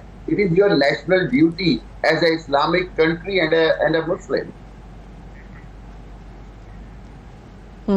बिल्कुल ठीक है, बिल्कुल सही है। बहुत शुक्रिया अदा करेंगे जी। हामिद खान अल मशरकी के साथ मौजूद थे और नैरेटिव शेपिंग मुसलमान या जो मुसलमान ममालिक हैं वो किस तरीके से उसमें नाकाम हुए उस पर बात हो रही थी। सुबह सवेरे पाकिस्तान, सुबह सवेरे पाकिस्तान, सुबह सवेरे पाकिस्तान। वेलकम बैक जी। सुबह सवेरे पाकिस्तान में एक मरतबा फिर खुशामदीद। नवाज शरीफ साहब की वापसी और पीपल्स पार्टी की नाराज़गी, ये दोनों चीज़ें हमारे सामने हैं। और क्या ऐसा हो रहा है कि ये जो दोनों मिलकर हुकूमत चला रहे थे 16 महीने की, अब इलेक्शन के आने से पहले ये दोनों अपने असली रंग पर आ गए हैं? इस हवाले से हम बात करेंगे। हमारे साथ सीनियर रहनुमा पाकिस्तान पीपल्स पार्टी नैयर बुखारी साहब मौजूद हैं। अस्सलाम वालेकुम नैयर साहब। वालेकुम अस्सलाम। बहुत शुक्रिया सर, आपने वक्त निकाला। सबसे पहले तो ये पूछना चाहेंगे कि आपको ज़ाती तौर पर बतौर एक ज़ीरक सियासतदान क्या लग रहा है, किस किस्म का माहौल बन रहा है? क्योंकि माहौल में पिछले चंद दिनों में बड़ी ज़बरदस्त और बड़ी बड़ी तब्दीलियाँ हुई हैं। एक तरफ शेख रशीद साहब का अगर हम देखें, वो उनका इंटरव्यू आया कि मैं माफ़ी कराऊंगा, आम माफ़ी का मिशन लेकर मैं बाहर आया हूँ चिल्ले से। दूसरी तरफ हमने देखा तो कल फजलुर रहमान साहब की मुलाकात हुई पाकिस्तान तहरीक इंसाफ के कुछ जो रहनुमा हैं, असद कैसर साहब और अली मोहम्मद खान साहब, उन्होंने बाकायदा उनके पीछे नमाज भी अदा की। अच्छा, फिर इसके अलावा पीपल्स पार्टी दूसरी तरफ है जो कि ये कह रही है कि लेवल प्लेइंग फील्ड नहीं है, और ऐसी और भी बड़ी जमातें हैं, जमात इस्लामी ये कह रही है लेवल प्लेइंग फील्ड नहीं है। तो क्या माहौल आने वाले 1-2 महीनों में इलेक्शन से पहले आपको बनता हुआ नजर आ रहा है? शुक्रिया। गुजारिश है कि इलेक्शन के करीब ऑब्वियसली बहुत सारी पॉलिटिकल पार्टीज़ एक दूसरे के सामने होती हैं और फिर वो अपनी कारकर्दगी भी बताती हैं और फिर दूसरे पे क्रिटिसिज्म भी करती हैं। ये तो इलेक्शन का माहौल रहता है। अब जो भी इलेक्शन हुए हैं उस इलेक्शन में देख लें, इलेक्शन प्रोसेस, इलेक्शन कैंपेन में जो सूरत रहती है। बहरहाल आपके साथी ने कहा कि पीपल्स पार्टी नाराज़ है। हम नाराज़ कतई नहीं है मियाँ साहब से इस बात पे कि वो वापस क्यों आए हैं। मियाँ साहब बड़े समझदार पॉलिटिशियन हैं और उनमें लचक भी खासी है कि 99 में अक्टूबर में मुशर्रफ ने उनको पैकअप करवाया तो दिसंबर 2000 में वो बाहर चले गए, मामला तय करके बाहर चले गए। फिर 2007 में मामला तय करके वापस भी आ गए, जबकि ये एक उनकी डील थी कि 10 साल में पॉलिटिक्स नहीं करूँगा। फिर उसकी कंट्रोवर्सी चल भी, कहीं उन्होंने कहा 5 साल और कहीं 10 साल। और फिर आप देखें कि अभी उनकी डिस्क्वालिफिकेशन होगी, कन्विक्शन होगी, तो फिर अभी वो 2019 में बाहर चले गए। फिर मामला तय करके बाहर चले गए और जिस पे सर पिटा गया इमरान खान भी, और उसकी अपनी जो मेडिकल टीम थी उनकी भी यही सिफारिशात थी कि ये बहुत सीरियस बीमार हैं। और अभी फिर मियाँ साहब वापस आ गए और कोर्ट से उनको रिलीफ भी मिल गई है। जब 2007 में वापस आए और उनकी डिस्क्वालिफिकेशन थी तो फिर उन्होंने अपील फाइल की 2009 में, और वो 2009 में टाइम बार्ड अपील थी। जो कन्विक्शन थी उनकी हाईजैकिंग केस में, वो टाइम बार्ड अपील भी एक्सेप्ट हुई। अभी भी वो आए, एक मैटर जो कोर्ट के पास सब जुडिस ही नहीं था क्योंकि उनकी अपील डिसमिस हो चुकी थी फॉर नॉन प्रोसिक्यूशन, लेकिन प्रोटेक्टिव बेल मिली और उसके बाद कल भी उनको रिलीफ मिल गया। तो मियाँ साहब और उनकी जमात वो अच्छे चीज़ें मैनेज करते हैं, मैनेजमेंट उनकी ठीक नज़र आती है और वो बेनिफिट भी ले लेते हैं और रिलीफ भी ले लेते हैं, जिसमें तो आपके सामने ये ट्रैक रिकॉर्ड है उनका। बहरहाल हमने तो खुशामदीद कहा था, मेरी इजाज़त है, जैसे आपने कहा पिछली मर्तबा वो मामला तय करके गए थे और मामला तय करके आए हैं, क्योंकि तो अभी भी मामला तय करके ही आए हैं, आप ये कह रहे हैं। पीएमएलएन तो डिनाई करती है, ये लोग कहते हैं हमने कोई डील नहीं की है। देखें जी, उनके डिनाइल की बात नहीं है, उनके जो इक़दामात उनके हवाले से उठाए जा रहे हैं केयर टेकर गवर्नमेंट्स के हवाले से, वो तो सामने है। तो उस पर उसका नतीजा तो अवाम नास अखज़ कर सकते हैं ना कि इस किस्म की रिलीफ इमरान खान को भी मिलती नहीं है, जिसके लिए अदालतें इंतज़ार करती थी कब वो अदालत में तशरीफ़ लाएंगे। मियाँ साहब के लिए भी अदालतें इंतज़ार करती हैं कि नॉर्मल कोर्ट टाइम 9 बजे होता है और DB 11 बजे लग जाती है और इनके लिए 2:30 बजे फिक्स होता है, वो 4 बजे कोर्ट्स में आते हैं। तो इनको सहूलत तो मिलती है, इनको एक कॉमन आदमी की तो सहूलत नहीं मिलती इस किस्म की। बहरहाल वो फॉर्मर प्राइम मिनिस्टर हैं, इमरान खान भी फॉर्मर प्राइम मिनिस्टर था, दोनों को फैसिलिटेशन तो होती है। फैसिलिटेशन सर अलग चीज है। मतलब अगर हम इतना हतमी तौर पर कह रहे हैं कि इनको डीलें मिली हैं, दोनों के नाम आपने लिए, जाहिर है दोनों को डीलें मिली हैं, लेकिन दोनों के खिलाफ भी तो फिर अदालतों से ही फैसले आए हैं। इमरान खान साहब ने जब वो नेशनल असेंबली तहलील कर दी थी तो उस दिन उनके फैसले के खिलाफ 10:30 बजे 11 बजे रात को अदालत खुली। इसी तरह नवाज शरीफ साहब के भी अगर हम देखें तो उनके भी खिलाफ बड़े फैसले आए। पैनामा का फैसला उनके खिलाफ था, अपील शपील जो भी उन्होंने करनी थी वो की, लेकिन यह कि मतलब अदालत हक में भी फैसले देती है और अगेंस्ट भी देती है। तो हम कैसे सिर्फ पॉजिटिव फैसलों को ही देखते हैं, हम नेगेटिव फैसलों को क्यों नहीं कंसिडर करते? नहीं, बिल्कुल नेगेटिव फैसले भी आते रहे हैं, लेकिन उस वक़्त के जो पॉलिटिकल एनवायरनमेंट थी उसके मुताबिक फैसले होते रहे। और आपको याद होगा गालिबन आप भी, मेरा ख्याल है जिस दिन ये रेस्टोर हो रही थी, इमरान खान ने डिज़ोल्व की थी, आप भी सुप्रीम कोर्ट में मौजूद थी। I still recall, I was there also. और आप ये देखें कि वो तो स्ट्रेट अवे ऐसा इक़दाम उठाया डिप्टी स्पीकर ने, ऐसा इक़दाम उठाया डिप्टी स्पीकर ने अगेंस्ट द कॉन्स्टिट्यूशन था। और क्योंकि कानून में यह है कि जब नो कॉन्फिडेंस किसी CM और PM के खिलाफ मूव हो जाए तो उसके पास ये इख्तियार ही नहीं होता कि वो असेंबली डिज़ोल्व करें। और उनकी एडवाइस से जो प्रेसिडेंट साहब ने असेंबली डिज़ोल्व की थी वो भी गैर आईनी थी। तो रिलीफ तो मिलती हैं, रिलीफ नहीं कभी मिली तो पाकिस्तान पीपल्स पार्टी को नहीं मिली। 11-11 साल कैद भी भुगतनी पड़ी, फांसियाँ भी बर्दाश्त करनी पड़ी। और आज भी हमारा रेफरेंस सुप्रीम कोर्ट में शहीद जुल्फ़िकार अली भुट्टो का मौजूद है, उस पर हम चाहते हैं कि उस पर वर्डिक्ट आए। और उस बेंच के जजेस ने भी कहा कि हम अंडर कंपल्शन थे, तो जुल्फ़िकार अली भुट्टो शहीद को हमने फांसी दी। तो उस वक़्त भी हम समझते हैं कि कानून तो हर वक्त हर शख्स के लिए यकसा होना चाहिए ना। तो एक स्टेज पे आप बेनिफिट देते हैं, एक स्टेज पे आप स्क्रू अप कर देते हैं। तो इसका मतलब ये हुआ कि नवाज शरीफ साहब अपने आप को बेहतर तौर पे प्रेजेंट करते हैं, वो नुकसान भी उठाते हैं फिर वापस भी आते हैं। So he is a better manager as compared to Pakistan Peoples Party, और आगे भी यही होने जा रहा है, he will get the benefit. ऐसा ही है फिर। हम असूलों पे जो है ना उस पर हम डटे रहते हैं, उस पर हम सौदा नहीं करते। हमारा जो असूल है पीपल्स पार्टी पे, उस पर कभी हमने उन असूलों से नाराफ़ नहीं किया। और ये दीगर जमातें हैं, एक स्टेज पे उनका एक असूल होता है, दूसरी स्टेज पे उनका दूसरा असूल होता है। लंदन से बैठ के कुछ बातें की, आज वो जब आए इधर लाहौर में मीनार पाकिस्तान में, तो मियाँ साहब का और मौक़िफ़ था, वो मौक़िफ़ नहीं था जो उनका मौक़िफ़ इंग्लैंड में था।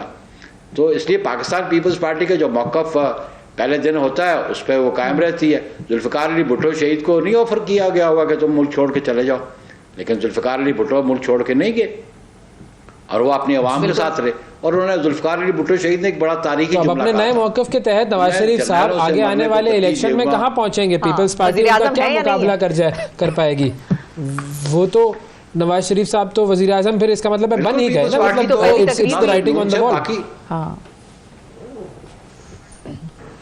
वैसे आप पहले इसको प्रिज्यूम कर रहे हैं। बात यह है कि ये सारा डिपेंड तो करता है रिजल्ट्स पे, और अगर फ्री फेयर ट्रांसपेरेंट इलेक्शन हुए तो फिर तो मियाँ साहब अब हतमी तौर पे नहीं कह सकते कि वो अगले प्राइम मिनिस्टर होंगे। ये तो आने वाले इंतखाबात के रिजल्ट बताएंगे। और पाकिस्तान पीपल्स चाहती भी यही है कि free fair and transparent election होने चाहिए। हाँ, अगर इलेक्शन रिग्ड हुए जो 1990 में हुए थे, और अगर इलेक्शन 2013 के हुए जो आरओस के इलेक्शन थे, या वो इलेक्शन 2018 के हुए जहाँ पे सिस्टम भी बैठ जाता है, तो फिर उन नतायज को तो फिर अवाम नहीं मानती। ये क्रेडिट भी पीपल्स पार्टी को जानता है कि सिस्टम की कंटिन्यूटी तो ये कौन पीपल्स पार्टी की वजह से आज जमहूरी अमल पाकिस्तान में है। इंश्योर कौन कराएगा free and fair election? Ensure मौजूदा ये हम समझते हैं कि ये जिम्मेदारी इलेक्शन कमीशन ऑफ पाकिस्तान की है, वो अपनी आइनी जिम्मेदारी पूरी करे। मौजूदा केयर टेकर गवर्नमेंट्स की है, प्रोविंस में भी और वफाक में भी, कि ये उनकी आइनी जिम्मेदारी है कि आवाम को free fair and transparent election मिलने चाहिए। और अभी तक की सूरत हाल को देखते हुए आपको लगता है कि वो अपनी जिम्मेदारी पूरी कर रहे हैं, दोनों जो आपने नाम लिए, निगरान हुकूमत और इलेक्शन कमीशन? जिस किस्म का उनका कंडक्ट है, रवैया है टुवर्ड्स डिफरेंट पॉलिटिकल पार्टीज, तो इसीलिए तो मेरी क़यादत कहती है ना कि even playing field, level playing field, तो वो तो नज़र नहीं आती। और हम सिर्फ अपनी ज़ात के लिए नहीं, पीपल्स पार्टी अपने लिए, हम कहते हैं हर वो पॉलिटिकल पार्टी जो इलेक्शन कमीशन ऑफ पाकिस्तान के पास एनलिस्टेड है, ये उसका आइनी कानूनी हक बनता है कि उनको भी इक्वल अपॉर्चुनिटीज़ होनी चाहिए for election campaign, for contesting election. तो ये जिम्मेदारी आप सामने देख रहे, कॉमन आदमी से पूछ रहे कि आज आपने खुद कहा कि जी चीज़ों को सेटल हो गई हैं, तो जब तक आप free fair and transparent election नहीं करवाएंगे, लोगों का एतबार बहाल नहीं होगा, नताइज तस्लीम नहीं किए जाएंगे, फिर अनरेस्ट रहेगी, अनस्टेबिलिटी आएगी। तो पीपल्स पार्टी तो चाहती है, हमने 2018 में एक पॉजिटिव रोल मेरी क़यादत ने प्ले किया, वरना तो उस वक्त ही असेंबली में लोग जाने को तैयार नहीं थे। तो ये पीपल्स पार्टी को क्रेडिट तो जाता है कि हम समझते हैं कि सिस्टम की कंटिन्यूटी में ही पाकिस्तान की बेहतरी है, वफाक की मजबूती इसी में है। सही है, सब लोग यही समझते हैं, बिल्कुल सब समझते, सब लोग यही है, लेकिन बरक्स होता है मामला जब हम देखते हैं हालात और वाक़यात और इलेक्शन के रिजल्ट्स। अब एक और इत्तेहाद एक तरीके से डेवलप हो रहा है जिसके हवाले से बात हो रही है कि जिसमें शायद APC तो नहीं, जो मौलाना फजलुर रहमान साहब से जो PTI की क़यादत मिल रही है, और इन दोनों ने एक तरीके से कल के एलामिया या कल जो बातचीत आई हुई है कि एक PDM की तर्ज का एक नया इत्तेहाद बनाने की कुछ बात हो रही है। आपको क्या लगता है कि ये दोनों किस तरफ जा रहे हैं? क्योंकि मौलाना फजलुर रहमान साहब तो PDM की सरबराही करते रहे और ये क्या दीगर जमातों को भी शामिल करेंगे इसमें? बड़ा आप लोगों का उनसे लिंक रहा है। मैं तो नहीं समझता कि जिस किस्म की गुफ्तगू मौलाना फजलुर रहमान के बारे में इमरान खान करते रहे, या जिस तरह PTI JUI के बारे में बात करती रही, और जिस तरह मौलाना बात करते रहे मौलाना इमरान खान के मुकाबले में, तो पहले तो फिर ये तो एक दूसरे से तो माफ़ी तो मांगे, इतराफ़ तो करें हम गलत करते रहे। सर जरूरत इजाद की माँ है, सर जरूरत इजाद की माँ है, ऐसे ना कहें। शहबाज शरीफ साहब भी कहते थे मैं घसीटूंगा, फिर वो PDM में बैठ गए सारे इकट्ठे। तो बैठने को तो बैठ ही सकते हैं जब हालात इतने कशीदा हो। फिर उन्होंने रियलाइज किया ना, फिर आसिफ अली जरदारी के बारे में उनके जो ख्यालात थे वो भी पब्लिक के सामने आए। अभी भी असद कैसर ने कहा हम तो ताज़ियत करने आए थे, लेकिन इसके बारे में अभी आप असद बहाने तो यही होते हैं ना, समझते हैं PTI का? नहीं, वो मैं समझता हूँ अभी इमरान खान की अपनी तरफ से कोई स्टेटमेंट नहीं आती है जी। उन्होंने कहा पख्तून के मुताबिक मोहम्मद खान तो हैं, हम पख्तून हैं, हमने पख्तून रवायत निभाई है। अच्छा नहीं, अली मोहम्मद खान बिल्कुल है। तो उन्होंने तो कहा कि हम सियासी गुफ्तगू शनीद करने नहीं आए थे। बहरहाल अगर ये हो जाए हमें तो कोई इतराज नहीं है। ये आपस में दो जमातें बैठ जाती हैं तो ठीक है, अवाम के पास जाएं कि कल एक बार एक दूसरे के बारे में गुफ्तगू क्या कर रहे थे, आज क्या गुफ्तगू करके वो अवाम के पास जाएंगे। तो ये उनका अपना डिसीजन है, वो करें। पीपल्स पार्टी इस पर मोतरज नहीं है। सियासी जमातें इत्तेहाद बनाती भी हैं, इत्तेहाद नहीं भी होते। ये हो सकता है, बिल्कुल ठीक। और ये इत्तेहाद नून के खिलाफ होगा, ये नून भी इसमें शामिल होगी। नाज़रीन, सियासत पे ये सबसे बड़ा सवाल है। ये सवाल सबसे बड़ा है कि अब ये कैसे होगा, क्योंकि मौलाना साहब तो नाराज है जरा। हाँ बिल्कुल सही। ये इत्तेहाद जो बन रहा है, थैंक यू हमारे साथ मौजूद थे। अच्छा जी, बात करते हैं कुछ PTV की। PTV को सुनना यह है कि करोड़ों का नुकसान होने जा रहा है, और एक यूट्यूबर हैं जी मुजम्मिल हुसैन साहब, जो कि MS तूरी के नाम से मशहूर हैं। उन्होंने कॉपीराइट की खिलाफ वर्जी पर पाकिस्तान टेलीविजन को कानूनी नोटिस भिजवाया है, और PTV ने अपने चैनल पर इनकी कोई वीडियो अपलोड कर दी थी। क्या हुआ, कैसे हुआ, और ये अब इनसे PTV से कितना हर्जाना तलब कर रहे हैं, ये हम इन्हीं से जानेंगे। मुजम्मिल साहब हमारे साथ मौजूद है। अस्सलाम वालेकुम सर, कैसे हैं? ठीक ठाक है? कितना पुराना यूट्यूब चैनल है सर आपका? यूट्यूब चैनल तो पुराना है, वैसे नॉर्मली मैं सोशल मीडिया के तमाम प्लेटफॉर्म पे काम करता हूँ। अच्छा। फेसबुक पे ज़्यादा ही एक्टिव रहता हूँ। ज़बरदस्त। तो अब ये वीडियो जो इस्तेमाल हुई आपकी पीटीवी पर, वो कौन सी थी, किस हवाले से थी वो? ये वीडियो मैंने तकरीबन 4-5 साल पहले बनाई थी, जिसमें पाकिस्तान के ऑलमोस्ट 35-36 लोकेशन थी ऑल ओवर पाकिस्तान की। मैंने क्लिप्स बनाए थे, इसको कंपाइल करके फिर मैंने अपलोड की थी, फेसबुक पे भी अपलोड की थी, यूट्यूब पे भी। तो 30 सितंबर को मैं वो जनरली पीटीवी वर्ल्ड मैंने लगाया तो मेरी वीडियो चल रही थी उसके ऊपर। पहचान गए आपने? तो बल्कि मेरे कज़न पहचान गए आपकी वीडियो चल रही है, तो फिर मैंने उसका क्लिप बना लिया। उसके बाद पीटीवी को मैंने कांटेक्ट किया, उन्होंने कहा कि आपकी मीटिंग करवाते हैं एमडी साहब से, कोई रिस्पांस नहीं किया। फिर मैंने अपने लॉयर हैं, दोस्त भी हैं मेरे, MMT वाना फर्म है उनकी, तो उनके थ्रू नोटिस उनको भेजा है अभी। अच्छा, और नोटिस कितने का भेजा है आपने? 200 मिलियन का नोटिस भेजा है। नहीं ज़्यादा इसलिए नहीं है, देखें खसारे में को काम कर लें कुछ। मैं उनकी तर्जुमान बन जाती हूँ, थोड़ा पहले ही खसारे 200 मिलियन। देखें कॉपीराइट आप मीडिया से ताल्लुक़ रखते हैं, एक एथिकली भी मीडिया में जो है ना किसी का कंटेंट इस्तेमाल करना क्राइम है, और क्रेडिट दें आप उसको, क्राइम है, उसको क्रेडिट दें, कम से कम उससे पूछ लें, कर्टेसी दे दें। बाकी चैनल वाले भी मेरा कंटेंट यूज़ करते रहें, क्रेडिट दे देते हैं या पूछ लेते हैं, तो एथिकली भी एक क्राइम है और कानूनन भी जुर्म है। तो लेट्स सी, उनको मैंने नोटिस भेजा है, हफ्ता गुजर गया, कोई जवाब नहीं दिया, तो मैंने अपने लॉयर को कह दिया क्योंकि सुलह सफाई की कोशिश उधर से नहीं हुई। मैं वेट कर रहा था कि कोई रिस्पांस करें, कोई नेगोशिएट कर लेते हैं, लेकिन कोई उन्होंने कांटेक्ट नहीं किया मुझसे। अच्छा, तो बेसिकली टेंशन नहीं है उनको, फिर इसका मतलब है कि कोई टेंशन नहीं है। हाँ, टेंशन नहीं है। सही है सर, इतना बड़ा इदारा है, 35 रुपये हमारे जाते हैं हर बिल में से, तो टेंशन तो नहीं होनी चाहिए उनको।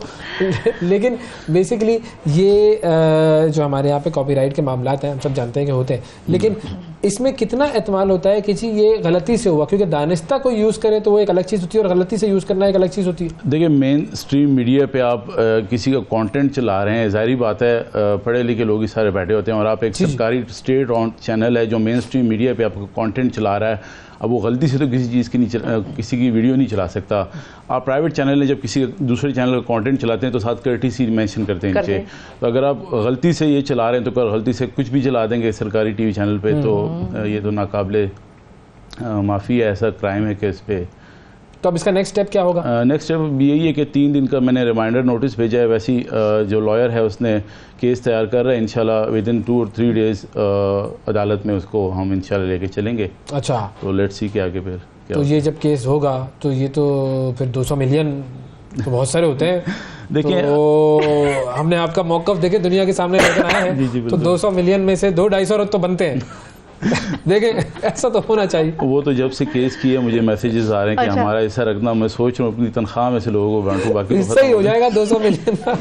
लेकिन आपके वकील वैसे कहते क्या है, कितना इम्कान है इस केस के सॉल्व होने का, उस हतमी शक्ल तक पहुंचने का जहां जिस नतीजे तक आप जाना चाहते हैं, और क्या पेमेंट का भी वो, क्योंकि उन्होंने बताया होगा आपको कि इस किस्म की डिफेमेशन केसेस या ऐसे कोई जो होता है। एक्चुअली जो आपका ऑर्डिनेंस है 1962 का कॉपीराइट का, उसकी जो सेक्शन 57 और 57A को अगर आप पढ़ें तो इट्स अ बिग क्राइम।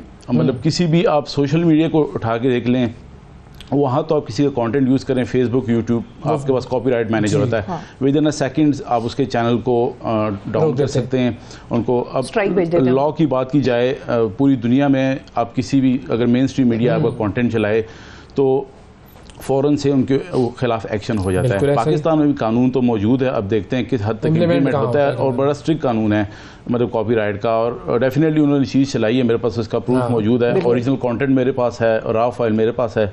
तो अब अदालतों पे मुनासिर है कि वो उसको तो माफ़ी तलाफ़ी की कोई गुंजाइश नहीं है। देखिए, माफ़ी अपना पीटीए पाकिस्तान का इदारा है, अपना इदारा है, चलो माफ़ी उस सूरत में हो सकती है वो कांटेक्ट करते, कोई उसका मुझे पे करते या कोई दरमियानी सूरत हाल निकालते। उन्होंने जवाब देना गवारा नहीं समझा, इट्स ऐसी के माइट इज़ राइट, उनकी जिसकी लाठी उसकी भैंस। तो हम कानूनी रास्ता देखते हैं कि कानून उनको किस तरह डील करता है अभी। बिल्कुल ठीक है जी, बहुत शुक्रिया अदा करेंगे मुज़म्मिल हुसैन साहब। कॉपीराइट के मामला हैं जी, बड़े सख्त मामला हैं, हमेशा देखा करें अपने यूट्यूब चैनल पर, तो आपको नोटिफिकेशन आ जाता है। और ये वो शख्स है जिसके पास अब आपके 35 रुपए जा रहे हैं हर महीने में, अब बिल में 1000 रुपए आएगा। अल्लाह ना करे, कैसी बातें कर रहे हैं मुज़म्मिल भाई। ठीक है जी, थैंक यू जी, बहुत शुक्रिया अदा करेंगे आपका। नाज़रीन, आज के प्रोग्राम में इतना ही, आपसे अगले प्रोग्राम में फिर मुलाकात करेंगे, उस वक्त तक के लिए इजाज़त दीजिए, अल्लाह हाफिज़। सुबह सवेरे पाकिस्तान, सुबह सवेरे पाकिस्तान, सुबह सवेरे पाकिस्तान।